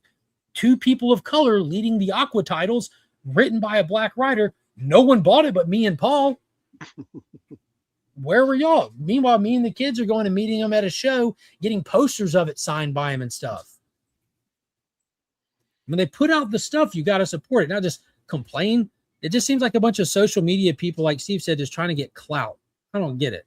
Go watch the video. Go watch the video, yeah. Never thought to myself I needed a white hero written by a white writer. It's a crazy thing to be so focused on race, real people don't care about. It's like, no, dude, that's not true. Me and Paul were talking about it. New book coming soon. And I want it written by an Atlantean or you're a bigot. It's going to be Storm, the seahorse. He gets his own spinoff. Right. It's got to be written by an Atlantean seahorse or you're a bigot. And we're all going to boycott. It's oceanism at its best. No. Milestone isn't being published because Milestone doesn't sell, period. Not great. It'll sell on the front end, but it kind of tuckers off. Yeah, that is what we covered every single issue of. New Guy picked up all of it. I read a handful of them digitally. I have not. That'd be cool. They can't argue your points with logic and facts. They call you a racist every single time. Every single time. I asked Paul one-on-one if we even wanted to cover this topic tonight. I asked Steve when he got here the same thing. I said, I like to be in a group because I'll end up talking like I normally do. And then people just call me racist or bigot because that's all that they can do. Because you can't argue my points with me without calling me names. This is where I'm supposed to say, yeah, what he said. Yeah, we were supposed to say that a long time ago. I blocked that series out of my mind. Yeah. But now you remember. Dude, he was making fun of me for reading Deep Target. And I don't blame him. And dude, I was at the point where I'm like, dude, why am I reading this? And then at the halfway point, issue 4, Cale New did that amazing cover with him in the blue suit. I'm like, I'm never leaving this book. I'm reading it forever. I don't care how many they make. That's proof that good cover variants can even reinvigorate you to keep reading. Dude, that's awesome. I've got my static number 1 in the CGC 9.8. I got all my milestone first appearances and stuff. Mine's over there in one of those cases. Bro, me and Paul, our first live stream together, we live streamed and got flagged. We got taken down and put back up the DC Fandom event when they were talking about doing the static movie for the first time. Like, right. Dude, we were hyped. But yeah, it's just such a brain dead event. And knowing that Stephanie Williams has this book already coming, FOC on the way, like, dude, that's as far as the boycott goes, period. Right there. There it is. It's over with. It has to be an ongoing in the main universe. Joe Mullins doesn't count. The absolute universe is the main universe, people. It was in the all-in special, baby. Over there. They should change FOC to stand for finance or chill. Finance or chill, yeah. So the absolute world is not its own universe. It's in the main DC universe. Death Metal, issue number 7, written by Scott Snyder in 2001, introduced the Else world, the Alpha world, this primordial Earth that came up on their readers for the first time that was a shared center of the universe. That's when they found it. The DC All-In special is when Darkseid seeded it. The Darkseid from this main universe seeded it. From then to now, you have the Legion of Darkseid bouncing from that Earth to here. You had Arbooster Gold tied up over there. You had the DCKO event that showed Darkseid created it as a utility belt full of weapons that he can pluck and put and move wherever he wants to move. The absolute world is in the main DC universe, just like Oa is, just like Krypton was before it blew up, just like Ran is, just like Apocalypse is, New Genesis. It's such a cop-out, the whole thing. Support DC Comics. They're putting quality first in their stories. They're fighting. They have tons of representation. I swear. What is your next Steel book? I think, did I pre-order one? I have MK2 pre-ordered right now. I just bought Avatar 3 on Steelbook over there. And I just got this one in the mail. the other day. These were so good that I decided to upgrade them to Steelbooks. The Scorpion's Revenge. They're all written by Jeremy Adam too. Scorpion's Revenge, Round something, and then Snowblind. The first two are just like remaking Mortal Kombat 1 and 2. Snowblind was amazing. Like it was like an alt future thing. And then we still have, they didn't do a Steelbook for Cage Match, but all of these are written by Jeremy Adams. Every single one of them. They're incredible. I watched one of them before. Yeah, they're super good. I think people should just buy the books that they like from the characters they like, knowing for the most part, these characters, that book will probably at some point get canceled, whether it's 6 issues or 31 issues or whatever it is. Be happy with what you get. Request more. Because one of your favorite characters may be gone for 5 years or 20 years, you know? So yeah, I think I gave dude, I was trolling a little bit in comments, man. It's just my nature. I saw. He said I saw. Somebody put in one of the comments that said that white people don't understand. We've been deprived of this character that I love for too long. And I said, oh, yeah, dude, I get it. I've been deprived of Hawkman, the Spectre, the Atom, Plastic Man, OMAC, Swamp Thing, Sergeant Rock, Adam Strange, Mr. Miracle, Manhunter, Captain Atom, Aztec, Jay Garrett, Power Girl, Metamorpho, Animal Man, Dr. Fate, Captain Marvel, Huntress, Katana, Red Tornado, Black Adam, Elongated Man, Hawk Girl, Blue Beetle, The Question, and many, many more that still haven't had an ongoing solo series in a decade. DC's just got so many characters. Just like Ryan said, the market will decide. I would kill for a Spectre series or a Dr. Fate series. It seems obvious to me. I mean, I keep the Spectre right up here and right here in my heart. Yeah, that would be, dude, there's no ongoing Spectre series. We light up like Christmas trees when they announce that we're doing the Spectre story arc in JSA with the new Kid Eternity and stuff like that. It's exciting. You know, there's too many characters for all of them to have their own ongoing. What'd y'all think of the X-Men 97 season 2 trailer? Have not watched the whole thing. There you go, 34. It looked pretty fun. I'm not a diehard Marvel animated in 2026 fan. I watched a few episodes of the first season. I enjoyed them. Watched the first episode and the Gambit episode. That was it. And the last episode. I like to pick on people for how fast they turn into racist, sociopathic murderers. Because as soon as that episode came out, everyone was saying Magneto was right. Magneto was right. And that's what he is. He's a psychopath, genocidal, superiority villain. And I don't know how many people jumped on bandwagon with him. It made me scratch my head. He saved every one of us. Yes, he did. He did. Dr. Fate deserves so much more. JSA slapped it all the way through, by the way. Yeah, Ryan went on that JSA read through of the Jeff Johns era. Mm-hmm. He's currently reading Superman, and I told him that is a treat of a book. Mm-hmm. Really is. I'm excited for him to get to the Superboy Prime stuff. Oh yeah. He said, "What is DCKO?" And I'm like, "Oh, dude." It's just an adrenaline shot to the arm, bro. That's all it is. Pure adrenaline. It's Scott Snyder doing metal again, but without metal. Right. More fun. Yeah, metal was a little bit heavier. KO is a lot more fun. But yeah, one of the best. It had to be the best DC event since the first metal. I would say since the first metal. I don't know. What do I know? I think the first metal when it came out had a stronger slap than death metal. Death metal was incredible, but I like Wally West being front and center. It's the third part of his trilogy. He said the death metal or dark metal was a Batman story, death metal was a Wonder Woman story, and DCKO is a Superman story. To be fair, they keep proving Magneto. See what I'm saying? See what I'm saying? It don't take nothing to flip people's switch.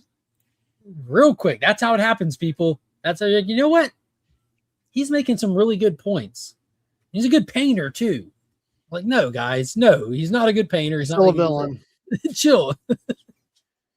Magneto's right. He's not a good person. Yeah, that's how they get you. You know, he may be an asshole. He may say things, but I like his policies. You see this? It's happening in real time. This is how you convince an entire nation. You got to be careful, people. It's a slippery slope out there. Mhm. Oh my gosh. Oh, I wrote something on. Oh, James Villain post. Did y'all see that James Gunn responding to that Villains post? Someone said, "Hey, and we're James." gonna see 2 of them soon. That one. Yes. Yeah, I did see that. So does that mean Ultraman is coming back and he's bringing a team with him? Because he was in the first Superman movie. Or is that guy dead? I don't know. I hope so. That would be cool, right? So he had Doomsday listed. He had he had Ultraman coming back as proper Ultraman, which how cool would it went through the black hole to Earth 3? You know what I'm saying? Like that would be cool. And he comes back with the Syndicate, but who else did he have listed on there? I think Darkseid was one of them. Yeah, Darkseid was one. Doomsday, Darkseid, Ultraman. But yeah, dude, I was excited. Dr. Fate was one of them. Yeah, he said basically 2 of them sooner than you think or something, or soon. That'd be cool. I don't know where the post is, but I'm gonna find it. It's probably on Gunverse. Yeah. You follow that page? I love that guy. General Zod. There it is. Yeah. Doomsday, Dr. Fate, Black Adam, Ultraman with his crime syndicate, and Darkseid. So I think it's pretty safe to say Darkseid is coming because he's going to be in the Mr. Miracle show. So it's got to be one of the other ones. Yeah, that's got to definitely be one for sure.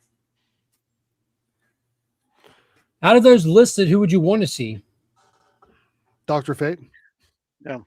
If it's Pierce Brosnan or a new actor, do you think Either they'll one. do Kent Nelson or do you think they move over to Khalid? I don't know, man. It's like saying, do they think they're going to do Barry Allen or Wally West? You know what I mean? Like It's tough, yeah. It's tough. I could do it. I could do with more Remington Steel. I could see Remington Steel. I could see Doomsday coming and Superman 3. I could see that happening. How crazy would that be if the after credit for Man of Tomorrow is the meteor getting close to Earth, like with Doomsday strapped to it or something? Yeah. Like it would watch it crash and watch it walk out and a deer walk up to him and just. What's wild is that would be too soon, since to me, because that was one of the big things obviously in the Snyderverse, and I would think that to me seems like that would not be a wise choice for him to do that again. What's wild is we've seen all of these except for the Crime Syndicate, of course. We've seen all of these on the big screen already. Mm-hmm. Well, I guess Darkseid we've not seen on the big screen. Not technically. Yeah.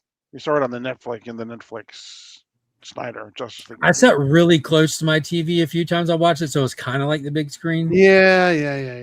Yo, we're getting close to vacation. Granted, I'll probably watch the Snyder Cut between now and then. The first thing I watch every year when I go to the island is we fire up HBO and I turn on Zack Snyder's Justice League. It's tradition.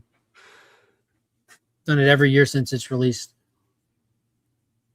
What's going on, Joe? Evening, y'all. Sorry, I've been busy filming and editing things for Masters of the Universe week this week on the channel. I had you all on mute.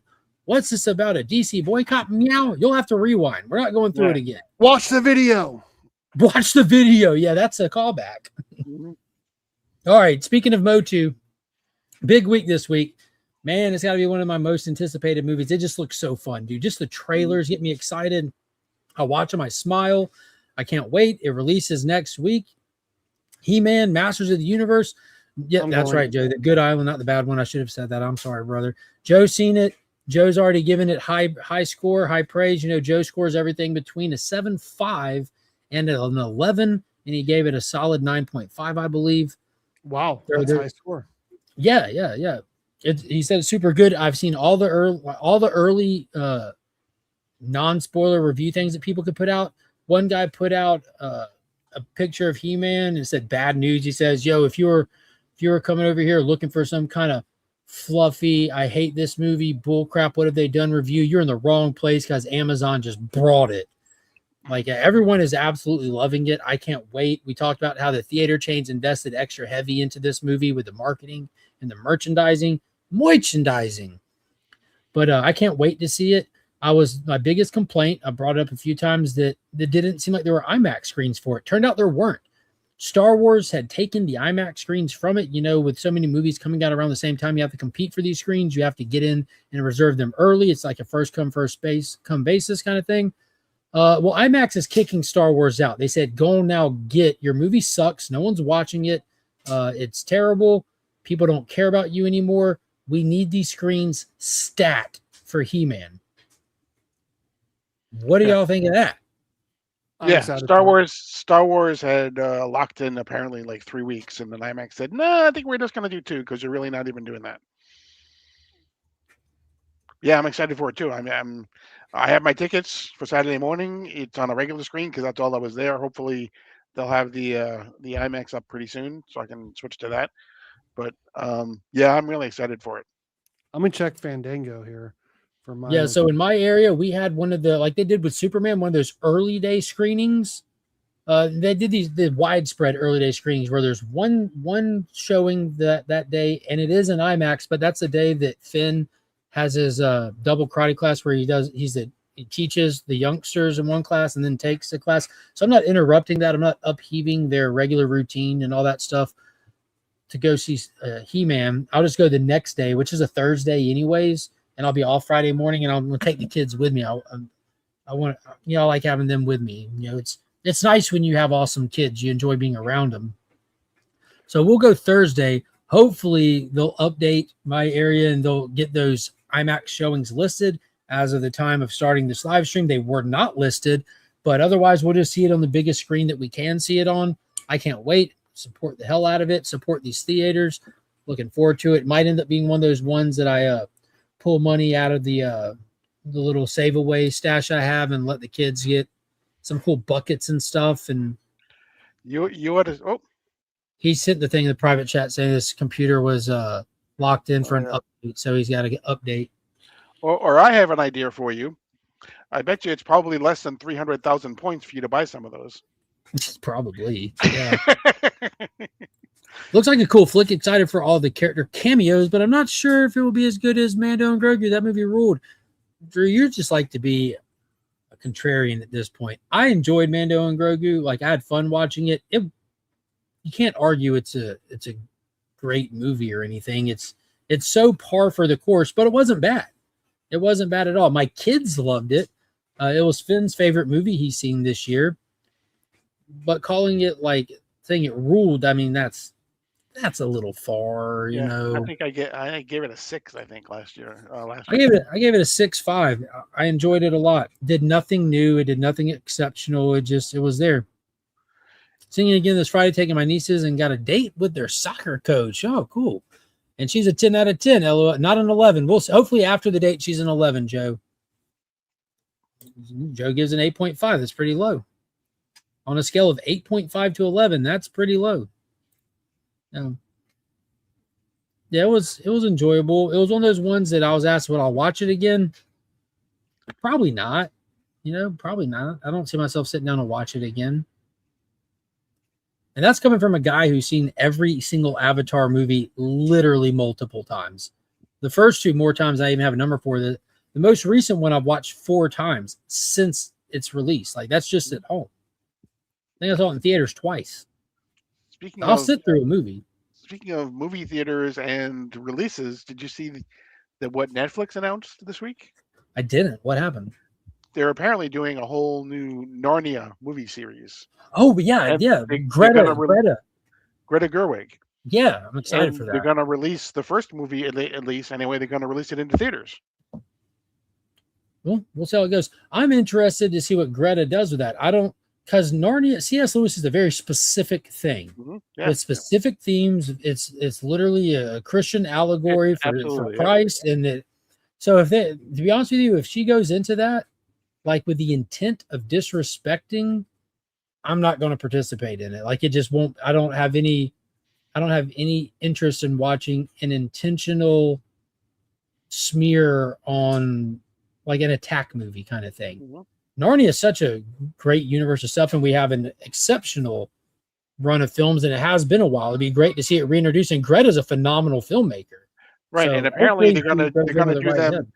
They're going to release them in chronological order as they take place in stories, and not by the books. Oh, very cool. What does that start us with? I'm not sure.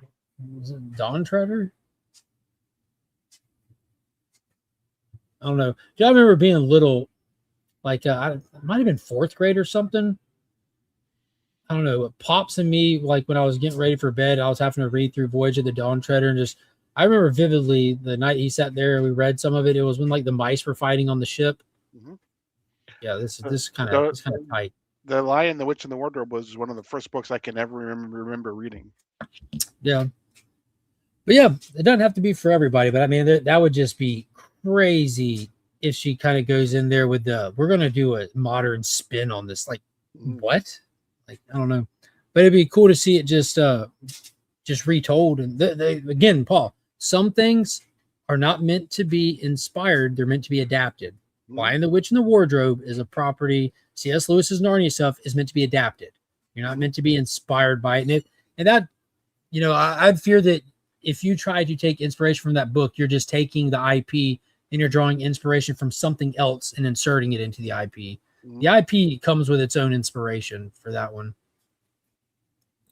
Would watch the Mando and Grogu movie once it hits Disney Plus. There you go. Narnia falls off a cliff after the Lion, Witch, and the Wardrobe. I don't know about that. I don't know. Drew, I love your hot takes, man. You're made for them. Tell us how the Marvels is good. I love you, dude. I'm glad you're feeling better. Whitey Boy became Adam Warlock? Yeah, he did. All right, let's see what else I got on here. House of the Dragons released its final trailer. Yeah, when does it start? 3 weeks from tonight. Ooh, did you watch the trailer? I am the one who posted the trailer in the chats. Tabs of that stuff. Did you watch it? You posted it. Yeah, did you watch it? Yeah, yep. The big question, do you watch them before you share them, or do you share them then watch them? I watch them first.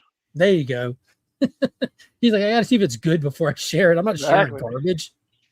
What'd you think of that trailer? So many dragons. So many. It looks massive, right? Yeah. They're promising us that it's supposed to be like the biggest battle scenes we've seen and everything. I absolutely loved House of the Dragon season 1 and 2. Absolutely loved Knights of the Seven Kingdom. Big Game of Thrones fans. I'm very excited for it. I love that the trailer didn't I didn't feel like it revealed too much story-wise. I was talking about this on Friday. Like I've done a great job of not intentionally seeking out answers to plot and story. So I have no clue where they're going with it, what we're going to see, who's supposed to live, who's supposed to die kind of thing. What battle does this person fall? I don't know. But that trailer made this season look like it went from like an 8 to an 11. Mm-hmm. It looked huge, massive. Mark, I watched Tron Ares the other night, and I legit thought about sending the men in the white coats to check on you. What a piece of crap. See what I'm saying? You're here just for hot takes. I love you, Drew. Tell us about how good the Marvels is. Where's your comment on that? Well, all your credibility hinged on that comment. Tell us about the Marvels. Mando and Grogu, where nothing of consequence happened, 1,000%. It was a fun little kid romp through Star Wars, which that's what they were going for. They did it. It's great for my 8-year-old son and Drew, which I think Finn has great taste for an 8-year-old. See, there it is. There it is. That's all it takes. Drew, you've established your cred. That's all it takes. Yeah. All right.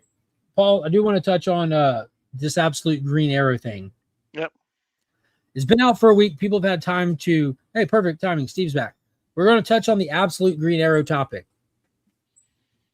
Sounds Absolute great. Green Arrow is the newest book out from the Absolute line, written by Porn Stash Pistachio. It delivered a fantastic, fun first issue. You follow Black Canary while she's hired by these rich people who are getting killed by the mysterious Longbow Killer, aka the Green Arrow. The big thing with it is Green Arrow on the Absolute world died at the hands of Hawkman. He was murdered and laid at the feet of the Absolute villains over there. So what's going on? How is there an Absolute Green Arrow? Is it Ollie? Is he back from the dead? Is it a different person donning the costume in honor of him? What's happening? I'm kind of curious what everyone's thoughts are on it. If you're watching, if you're speculating on who it could potentially be, because that is part of it. Like it comes with an assumption of Ollie, but there's also a huge mystery of who's actually in the costume. I want y'all's thoughts. Weigh in on it. I do not think it's Ollie. I haven't narrowed down who I think it is yet, but I do not think it's Ollie. Do you have a couple of top contenders? Although they do have, I could see it being Roy. He was talking to Roy in the Absolute Evil before he got killed. So there's definitely that. I say it's not Ollie, but then they also have kind of someone put, Green Zombie, whatever. But they also have kind of leaned into that a little bit with the arrow, but that's kind of the poison that they have. It wasn't really a zombie. It wasn't someone coming back to life. It was somebody who was breaking out in a rash. Kind of the opposite. Yeah, they're going away from life. Right, exactly. So as of right now, my money is on Roy, but that could change as we move through the series. Steve, what are some of your thoughts on it? I only heard one answer there from Paul. Yeah, that's what he's got. That's where he's at right now. He's on Roy. Roy would be number 2 for me. I think whoever it is, they got to be pretty sick and twisted at this point to be killing people the way that they are. Arrows through the eyes, poison, definitely wanting revenge. I think it's Ollie. I think he's gotten brought back at some way, somehow. I mean, you think about it, they went to Ollie's lair, and who's there? Green Arrow's there. Green Arrow did not attack Dinah. I mean, only a few people know that they were together and wouldn't attack them. I mean, literally everyone else got killed or a hand severed or something. And so I think it's got to be Ollie twisted somehow. Whether that's from, I don't know, like the absolute version of Zatanna or someone else or something. That I don't know. But my money right now is on Ollie. Roy's. Do you think Connor Hawk exists in this world as Ollie's son? Maybe. Yeah, I just think if it was going to be Connor Hawk, we would have seen him by now. Yeah. I guess Connor's got to be 3 for me. So a couple characters we've seen so far, they've introduced us to Malcolm Merlin. Malcolm Merlin is the guy who works for Hector Hammond, who brought in Dinah as security, that she's going to work with him to go try to figure this out, see who's taking out all these people. So Malcolm Merlin's off the table. He got attacked by the Green Arrow. We saw it happen, or by the Longbow Killer, which is a great story name. Paul pointed that out, how we're already doing the slants on the names like we do with the Jeff Lemire Absolute Flash stuff, which is super fun. But there's some other characters that they already had on their hit list that were associates of Ollie, that were known archers, because obviously it was a pastime of Ollie. Like he was just at his house, shooting some bows. Roy was one of them. The Spider was one of them. Who was the third person that they named in the book as a known associate? Mia Dearden. Mia, yeah. They named Mia? The Red Arrow, right? She was the Red Arrow. I didn't know if that's who they named, but that's who I think that there's actually maybe some hints that it could possibly be Mia, because we saw some of the themes, the people that he was taking out, these billionaires, they played on the whole Epstein tropes. This guy he took out in the beginning had this. He's this elitist with this island. He has all these charges against women and against children. And Mia in the main universe was this prostitute they got off the street. She ended up being HIV positive. Kevin Smith did this whole story of awareness with her and stuff. So she kind of has that history. And I could see, like, maybe what if this is one of the victims of the people that is coming back to get revenge in Ollie's honor or something. I don't know how deep they want to go with it, how big of a social narrative they want to play with it. Green Arrow historically has got social narrative tropes and social awareness stuff and stuff like that. Like that's kind of his thing. And I'm wondering how much we might do with the absolute take on the character. Yeah, I would also say that I think if it becomes more apparent that it's going to be Roy Harper after issue number 2, then I'm probably going to say it's not him. This is a cool take. Either Roy or Connor. It's also possible multiple people are taking on the mantle. One thing I'm positive about is whoever is under the mask knows who Dinah Lance is. Mm-hmm. For the record, Loaders is a huge GA fan. However, Ollie is the only one I know who knows how to use swords, but Connor Hawk has monk training, so he could too, but Ollie's the only one I've ever seen use swords in comics. They aren't necessarily going to show Connor Hawk in the first issue. Agreed. Would monk train him, teach him how to use swords, or just how to be quiet? Absolute Antifa. You have failed this city. Yeah, dude. And I'm not gonna lie, I looked through the solicitations on the upcoming issues of it to see if it kind of gave us any hints. No hints at all. Good. No hints other than Dinah's going to talk to Roy. Solomon Grundy is being introduced in issue number 4. I did read that. Super excited. Super Antifa stuff. He's already so cool. Yeah, I'm excited. I think this would be fun to try to see if we can solve it before it comes out. Right now, where it's at, I'm taking the Hail Mary approach. My money is on Mia because of the different themes that they're talking about with the abuse of women and all that stuff. I can see it being a little twist in there. And I saw someone posted one of the variants that were done for issue 1 saying, yo, look at Green Arrow's hand on this. This clearly looks like a very feminine drawn hand. And with the suit, you don't really know if it's a guy or girl or not. Like, they could be pulling a total Taskmaster on us. I like that we all pick different people. Yeah. Connor is gay and a PSU. Really going to screw up that boycott? Well, no, they're throwing out the absolute line. They're throwing out all the absolute stuff because the absolute stuff screws up the boycott. But yeah, dude, I would love to see it be Connor or Roy. Dude, for it to be somebody that's not getting the primary spotlight on Earth 1, I think is a great idea. Like what they're doing with Joe Mullen and Green Lantern, because we're getting a lot of characters. Like if Ollie's the primary spotlight, you still get a lot of characters, but they don't get as much page time. So over here, like in the Green Lantern Corps and the Green Lantern book, every Lantern out there is getting a lot of page time, but Hal's the primary in his book, and they all just kind of rotate in the other one. Kyle is the primary right now in the main book.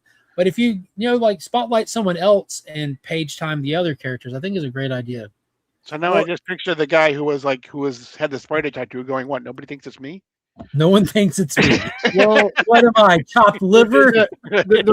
Another reason why I think it's Ollie is because in that first issue, Dinah specifically says that the Green Arrow moves in a way that is non-human, which makes me think it's Ollie as like a zombie or brought back in a certain way with magic or something. Like, yeah, we've got magic introduced. We had the Lazarus pit. That's what makes me think that way. Well, and the other thing that kind of some ways would make sense with Ollie too is you got to tie in the very last panel. Obviously, they're doing experiments or something on people. Something, yeah, that weird kid body with all the eyeballs. To him, right?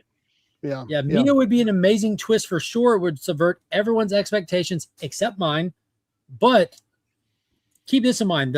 What do y'all think? Like they have the social messaging, which is very similar to what you see a lot of people saying with, if you have a lot of money, you're automatically an evil person.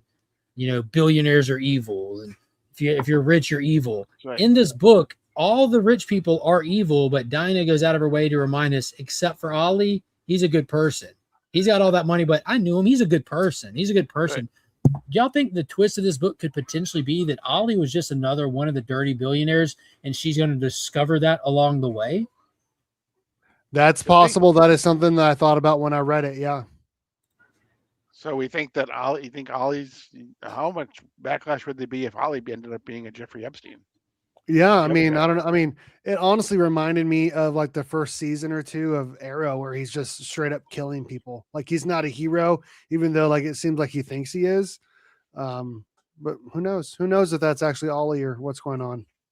You have failed this. I'm excited to find out. This is the best part of comic books. Mm-hmm.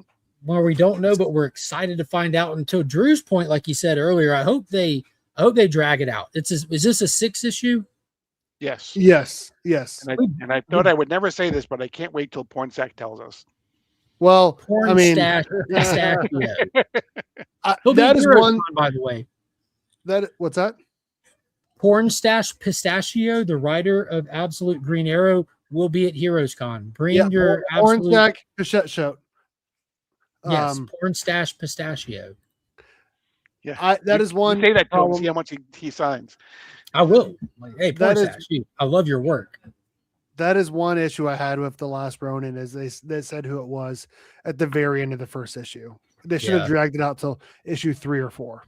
Yeah, dude, the format of that was perfect to not know till the end. Like we don't know, and then we get issue 2 and we see Raph fall. Okay, so it's not Raph. Not Raph. So then we know it's not Leo. Not Leo, yeah. And then Donna, yeah. And if they had not done it at the end of the first episode, people might not have been so pissed that it took a year and a half to get the whole thing out. Yeah, that's true. Because they'd be looking forward to the next issue. Yeah. Are y'all looking forward to Absolute Catwoman, another person of color getting a solo title next week? Yes. Yep. Next, not this Wednesday, right? The 10th, along with issue number 4 of Batman: Gargoyle of Gotham. Oh, we get Green Lantern this week. Right. Oh, dude, I stopped reading Gargoyle of Gotham after issue number 2. I didn't pick up issue 3. I got to go back and I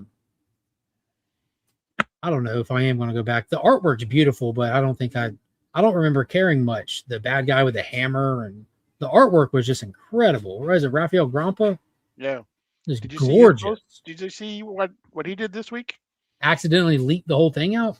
Some guy ordered it, I guess. And apparently he right after he ordered it, it showed up in his inbox. He read it, sent an email to Raphael Grampa saying, I don't know if you realize this or not, but this is already going out. So Raphael Grampa then went to DC and said, hey, this is already going out. And he typed this big, long post about how, this is less about the fact that somebody made a mistake and put it out earlier than it is about this guy who could have taken it and given it to everybody. Instead came back to me and said, hey, do you know this has happened? Mm-hmm. Accidentally leaked the whole book. Lucky feller. I guess that's where digital copies help. Mm-hmm. Pop says Joe knows who Green Arrow is. He read early releases of the series, but he's not telling. Yes. Dude, it'll be the number 1 selling book of the week, Loaders. He's an 8.5. He's an 8.5. Yeah. Oh, what did you think of the Swamp Thing 89 Part 2, Paul? It has not arrived yet. Okay, enough said. There's one book that I really want to spotlight before we make like a baby and head out. Oh, Flash came out, Justice League, Green Lantern, Monsters. Superman came out. Superman did come out. We're going to talk about that after Steve's copy gets in. Did you read Hyde Street? Not yet. It's sitting right here. It's underneath my box of booster cards I got in. You got to read Hyde Street. Yes. Yeah, I got it. I'm going to read it. It's right here. Mm-hmm. I'll read it before I go to bed. Superman 38, I'm very excited to talk about. Another phenomenal issue. But the one that I want to spotlight that I think a lot of people might not have picked up, unlike the Absolute World, this book is an Elseworld. Absolute World, normal DC. This book, Elseworld. Oh, let me see your cover. What is that? That is pretty sick. It's to take off on Norman Rockwell. Dude, that's nice. Incredible. They did another book with the whole, what is it, Saturday morning? Bizarro Year None did one. Yeah, dude, I was super happy with this Danny Earls A cover, man. Yeah. Like, I'm an A cover hound, but Danny Earls did incredible in here. Dude, this is Superman Father of Tomorrow, issue number 1. I have no clue how many issues it's going to go for. I am planning on reading every single one of them. I cannot begin to express how much I love this book. I'm like, oh, okay, so premise is, Elseworld, instead of Kal-El crashing on the farm, Jor-El, grown up, like the same Jor-El that sent Clark away, Lara and baby Kal were left on Krypton. Jor got off the planet, and we go from there. Talking about subverting expectations, little things like I saw the premise like probably be fun. It was way better than I could have expected. Little things that I don't think about shows why I just enjoy comics and I don't try to write comics. When Kal-El landed on Earth, the dynamic at that farm was 2 parents, a mother and a father with a child. With Jor landing, it's like a brother you wish you never had kind of thing coming to stay with the family, which was super cool. And it makes you think, because he decides through this book, we get the unfortunate heart attack of Jonathan and Jor-El being able to save him, rushing him to the hospital, saying, I need to take apart your CAT scan machine, this and that. I can piece together, I can save him. And then calling security, like, who is this crazy person breaking our stuff? And then we're trying to save this guy's life. And this helpless feeling when you could have helped him. and him deciding to put back on his Kryptonian clothes and go save people. We get introduced to Metropolis, the introduction of Metallo that goes haywire. Lex is young in this. Lois is young in this. He introduces himself to Metropolis and he's here to help them. But you almost get those Magneto was right tones from him kind of thing coming in. And that made me think back on, you get one panel where you see him leaving Krypton, like with Lara holding Cal and their hand at the rocket and his hand at the rocket. And I'm thinking, bro, did he leave him there on purpose? Did he jump in that rocket and save himself, Paul? He was just going to get some milk. Oh, damn. Dude, I'm super, super, super curious about where this can go. I'm sure this whole thing is going to subvert all our expectations. I'm thinking that Lex might be the good guy in this story before it's all over. Could be. It's so wholesome, heartfelt, and emotional, but I can't get over the thoughts in the back of my mind. What did you think of it? I loved it. Same thing. It felt new with Jor-El being the but there was a lot of things that you could see, like the fact that he couldn't save Pa Kent, and how that affected him and everything. So it was definitely something I'll be picking up every single issue as well. So this is the one I was thinking about, that Crypto at the foot of Prime. Yeah.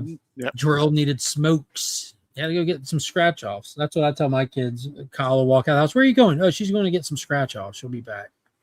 But yeah, man, good. So something major happened in Hyde Street or something, Paul? That's the third time you asked me. Mm-hmm.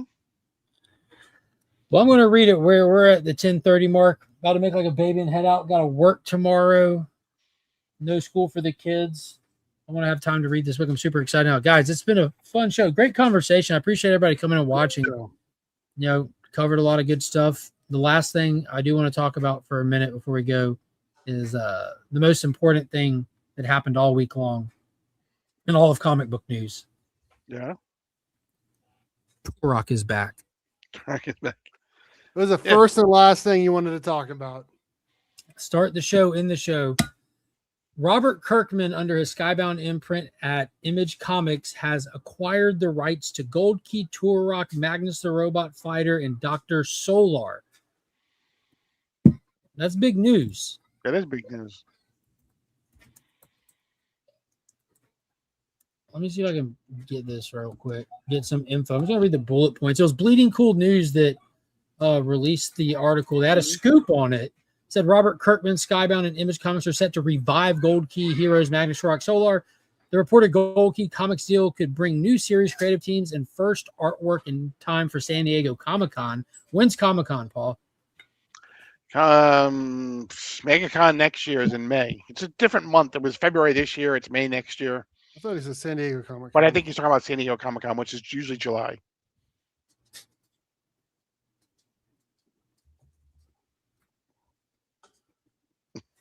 So it looks like the rights are for the 50s, 60s Gold Key characters. So the Turok, we shouldn't see him with tech arrows. It shouldn't be a claim version video game, just old school whole sec. So that should be awesome. He started in Dell though, right? 4-color?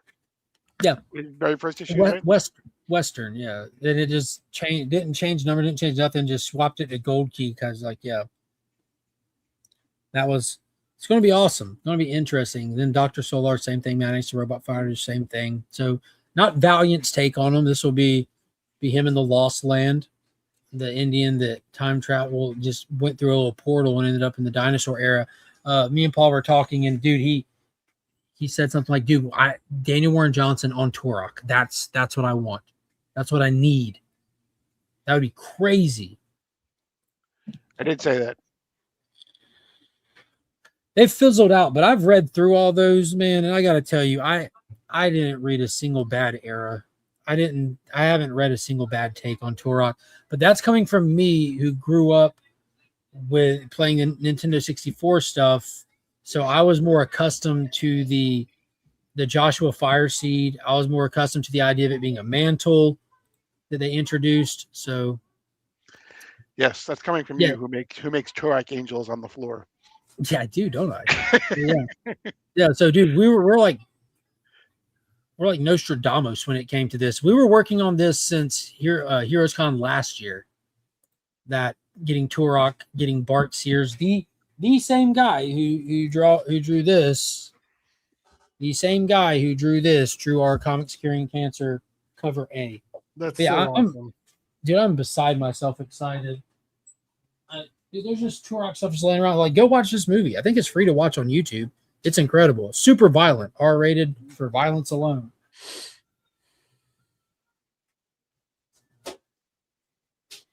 You even got the little hard to find Western little mini comics. I did a series of these. Just nice. One Turok one. Yeah. I was sitting at Monkey's ballet recital next to Pop. I'm like, man, I found one and ordered it on eBay. I'm like, Pops, look what I just ordered. Turok stuff everywhere, man. But yeah, I hope everyone gets excited for comics like I do for Turok. Dude, awesome. Yeah, I have them I have all 4 of them on the Nintendo 64, and my Nintendo 64 is plugged up in my bedroom. But yeah, you got Turok, you got Seeds of Evil, Part 3, which I didn't have the tie-in comic for that one, but Part 4, Rage War, was kind of just a multiplayer game. They didn't have a story mode in it. But yeah, they're super fun. I've seen the little trilogy thing for Nintendo Switch. As a matter of fact, I got online. Like, that's because of the limited run games that did the special edition re-release. That's where this hat came from. They're the ones that produced that Turok hat that I have. But yeah, it's super cool stuff. Oh wait, hold on, Mark. I got to show off something. Please do. There you go.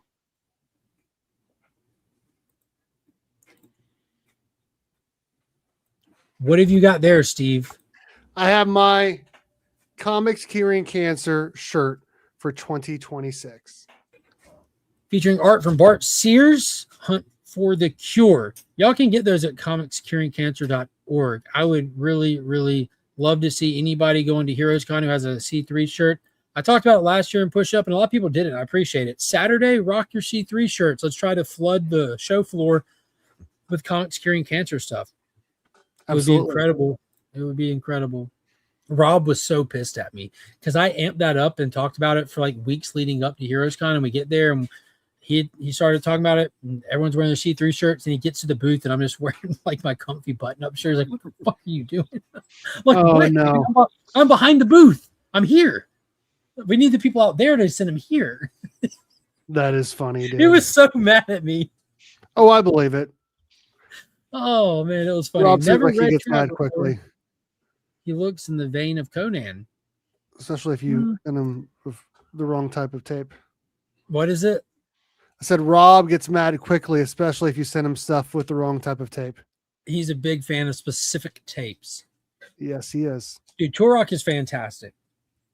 Fantastic. There's a lot of like short little runs out there, and there's been so many different iterations on them. I'll tell you what, the most obscure, weirdest one was probably like the biggest upset, shocker, fun little mini series to read. But for me, nothing tops the Valiant run. The Valiant run from start to finish, I just absolutely love. Like, that's what this is. This original art I have on the wall right here. This is Rags Morales, issue 12, page 11. Original art, and then the what are they called? Pops in the chat. What are these color guides? Color guides. Yep. Yeah, we got the color guide right there for issue 18. And then the actual figure, dude. I just like, it was just such a treat going through and just getting all of them and reading through all of them. So it was one of those things that like take you back, because like I knew of Turok from childhood, but I played him on Nintendo, and that was such an influential thing. Because that was like a massive video game when it came out back in the 90s. It was a big deal. So getting to go back and just dive into it, it was such a journey. And watching to see how the character and the IP just expanded like it did.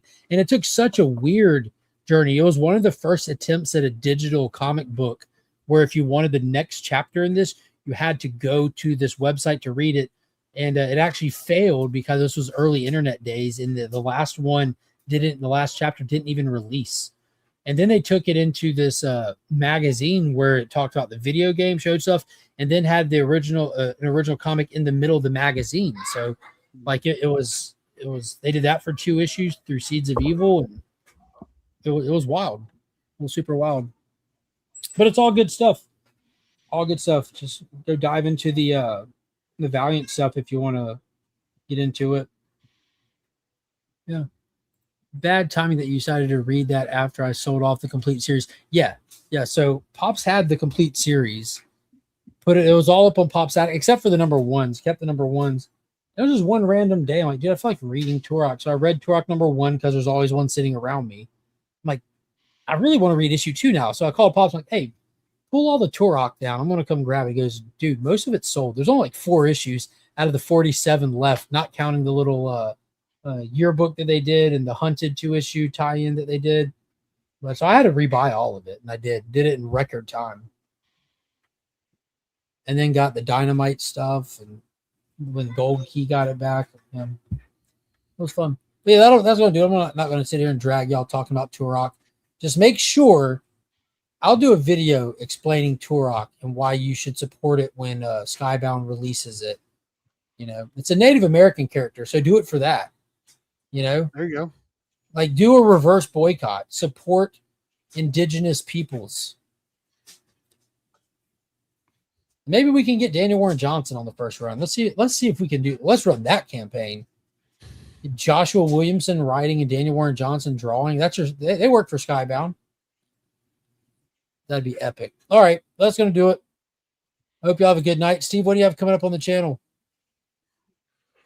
Debating on whether or not I want to make that DC blackout boycott video or not. Go watch his channel. Gonna do a review of Mighty Morphin Power Rangers #1 coming out this week. Hopefully get some advanced copies of a couple of Absolute books, do some previews and reviews of those. I'm trying to pump out like 2 videos a week right now. Lots of stuff going on. Jesus, Pops. But I love coming on here on Sunday nights. Yeah, this has been fun. Really fun. Paul? I even showed up Friday morning. Yeah. Tomorrow morning, 10 o'clock, we have DC Comics Deep Dive. We'll take a look at Absolute Wonder Woman #20. Incredible issue. Wednesday night. Good thing you're not going to go see Master of the Universe, because we also have Guess That Key. I thought about that. Wednesday night. I would call Brother John in a heartbeat. Like, hey. Right. Besides Mark and Stan Lee, we will have Taylor Winder and Chuck Hensey. That's hilarious. It's gonna be a fun show right there. Yeah, I've got the Absolute Universe video coming out tomorrow talking about where they fall in the DC universe. Go through the issues, the panels, show you where it is, because there seems to be a massive confusion on that, for confusion built around people's convenience and dishonesty. So let's put those rumors to bed. That's going to do it for this week. Until next time, remember, Tuesday, 2 p.m., new DC Day. Be there, where we are not boycotting, we are celebrating. And I hope everyone has a fantastic week. Peace. You are who you choose to be.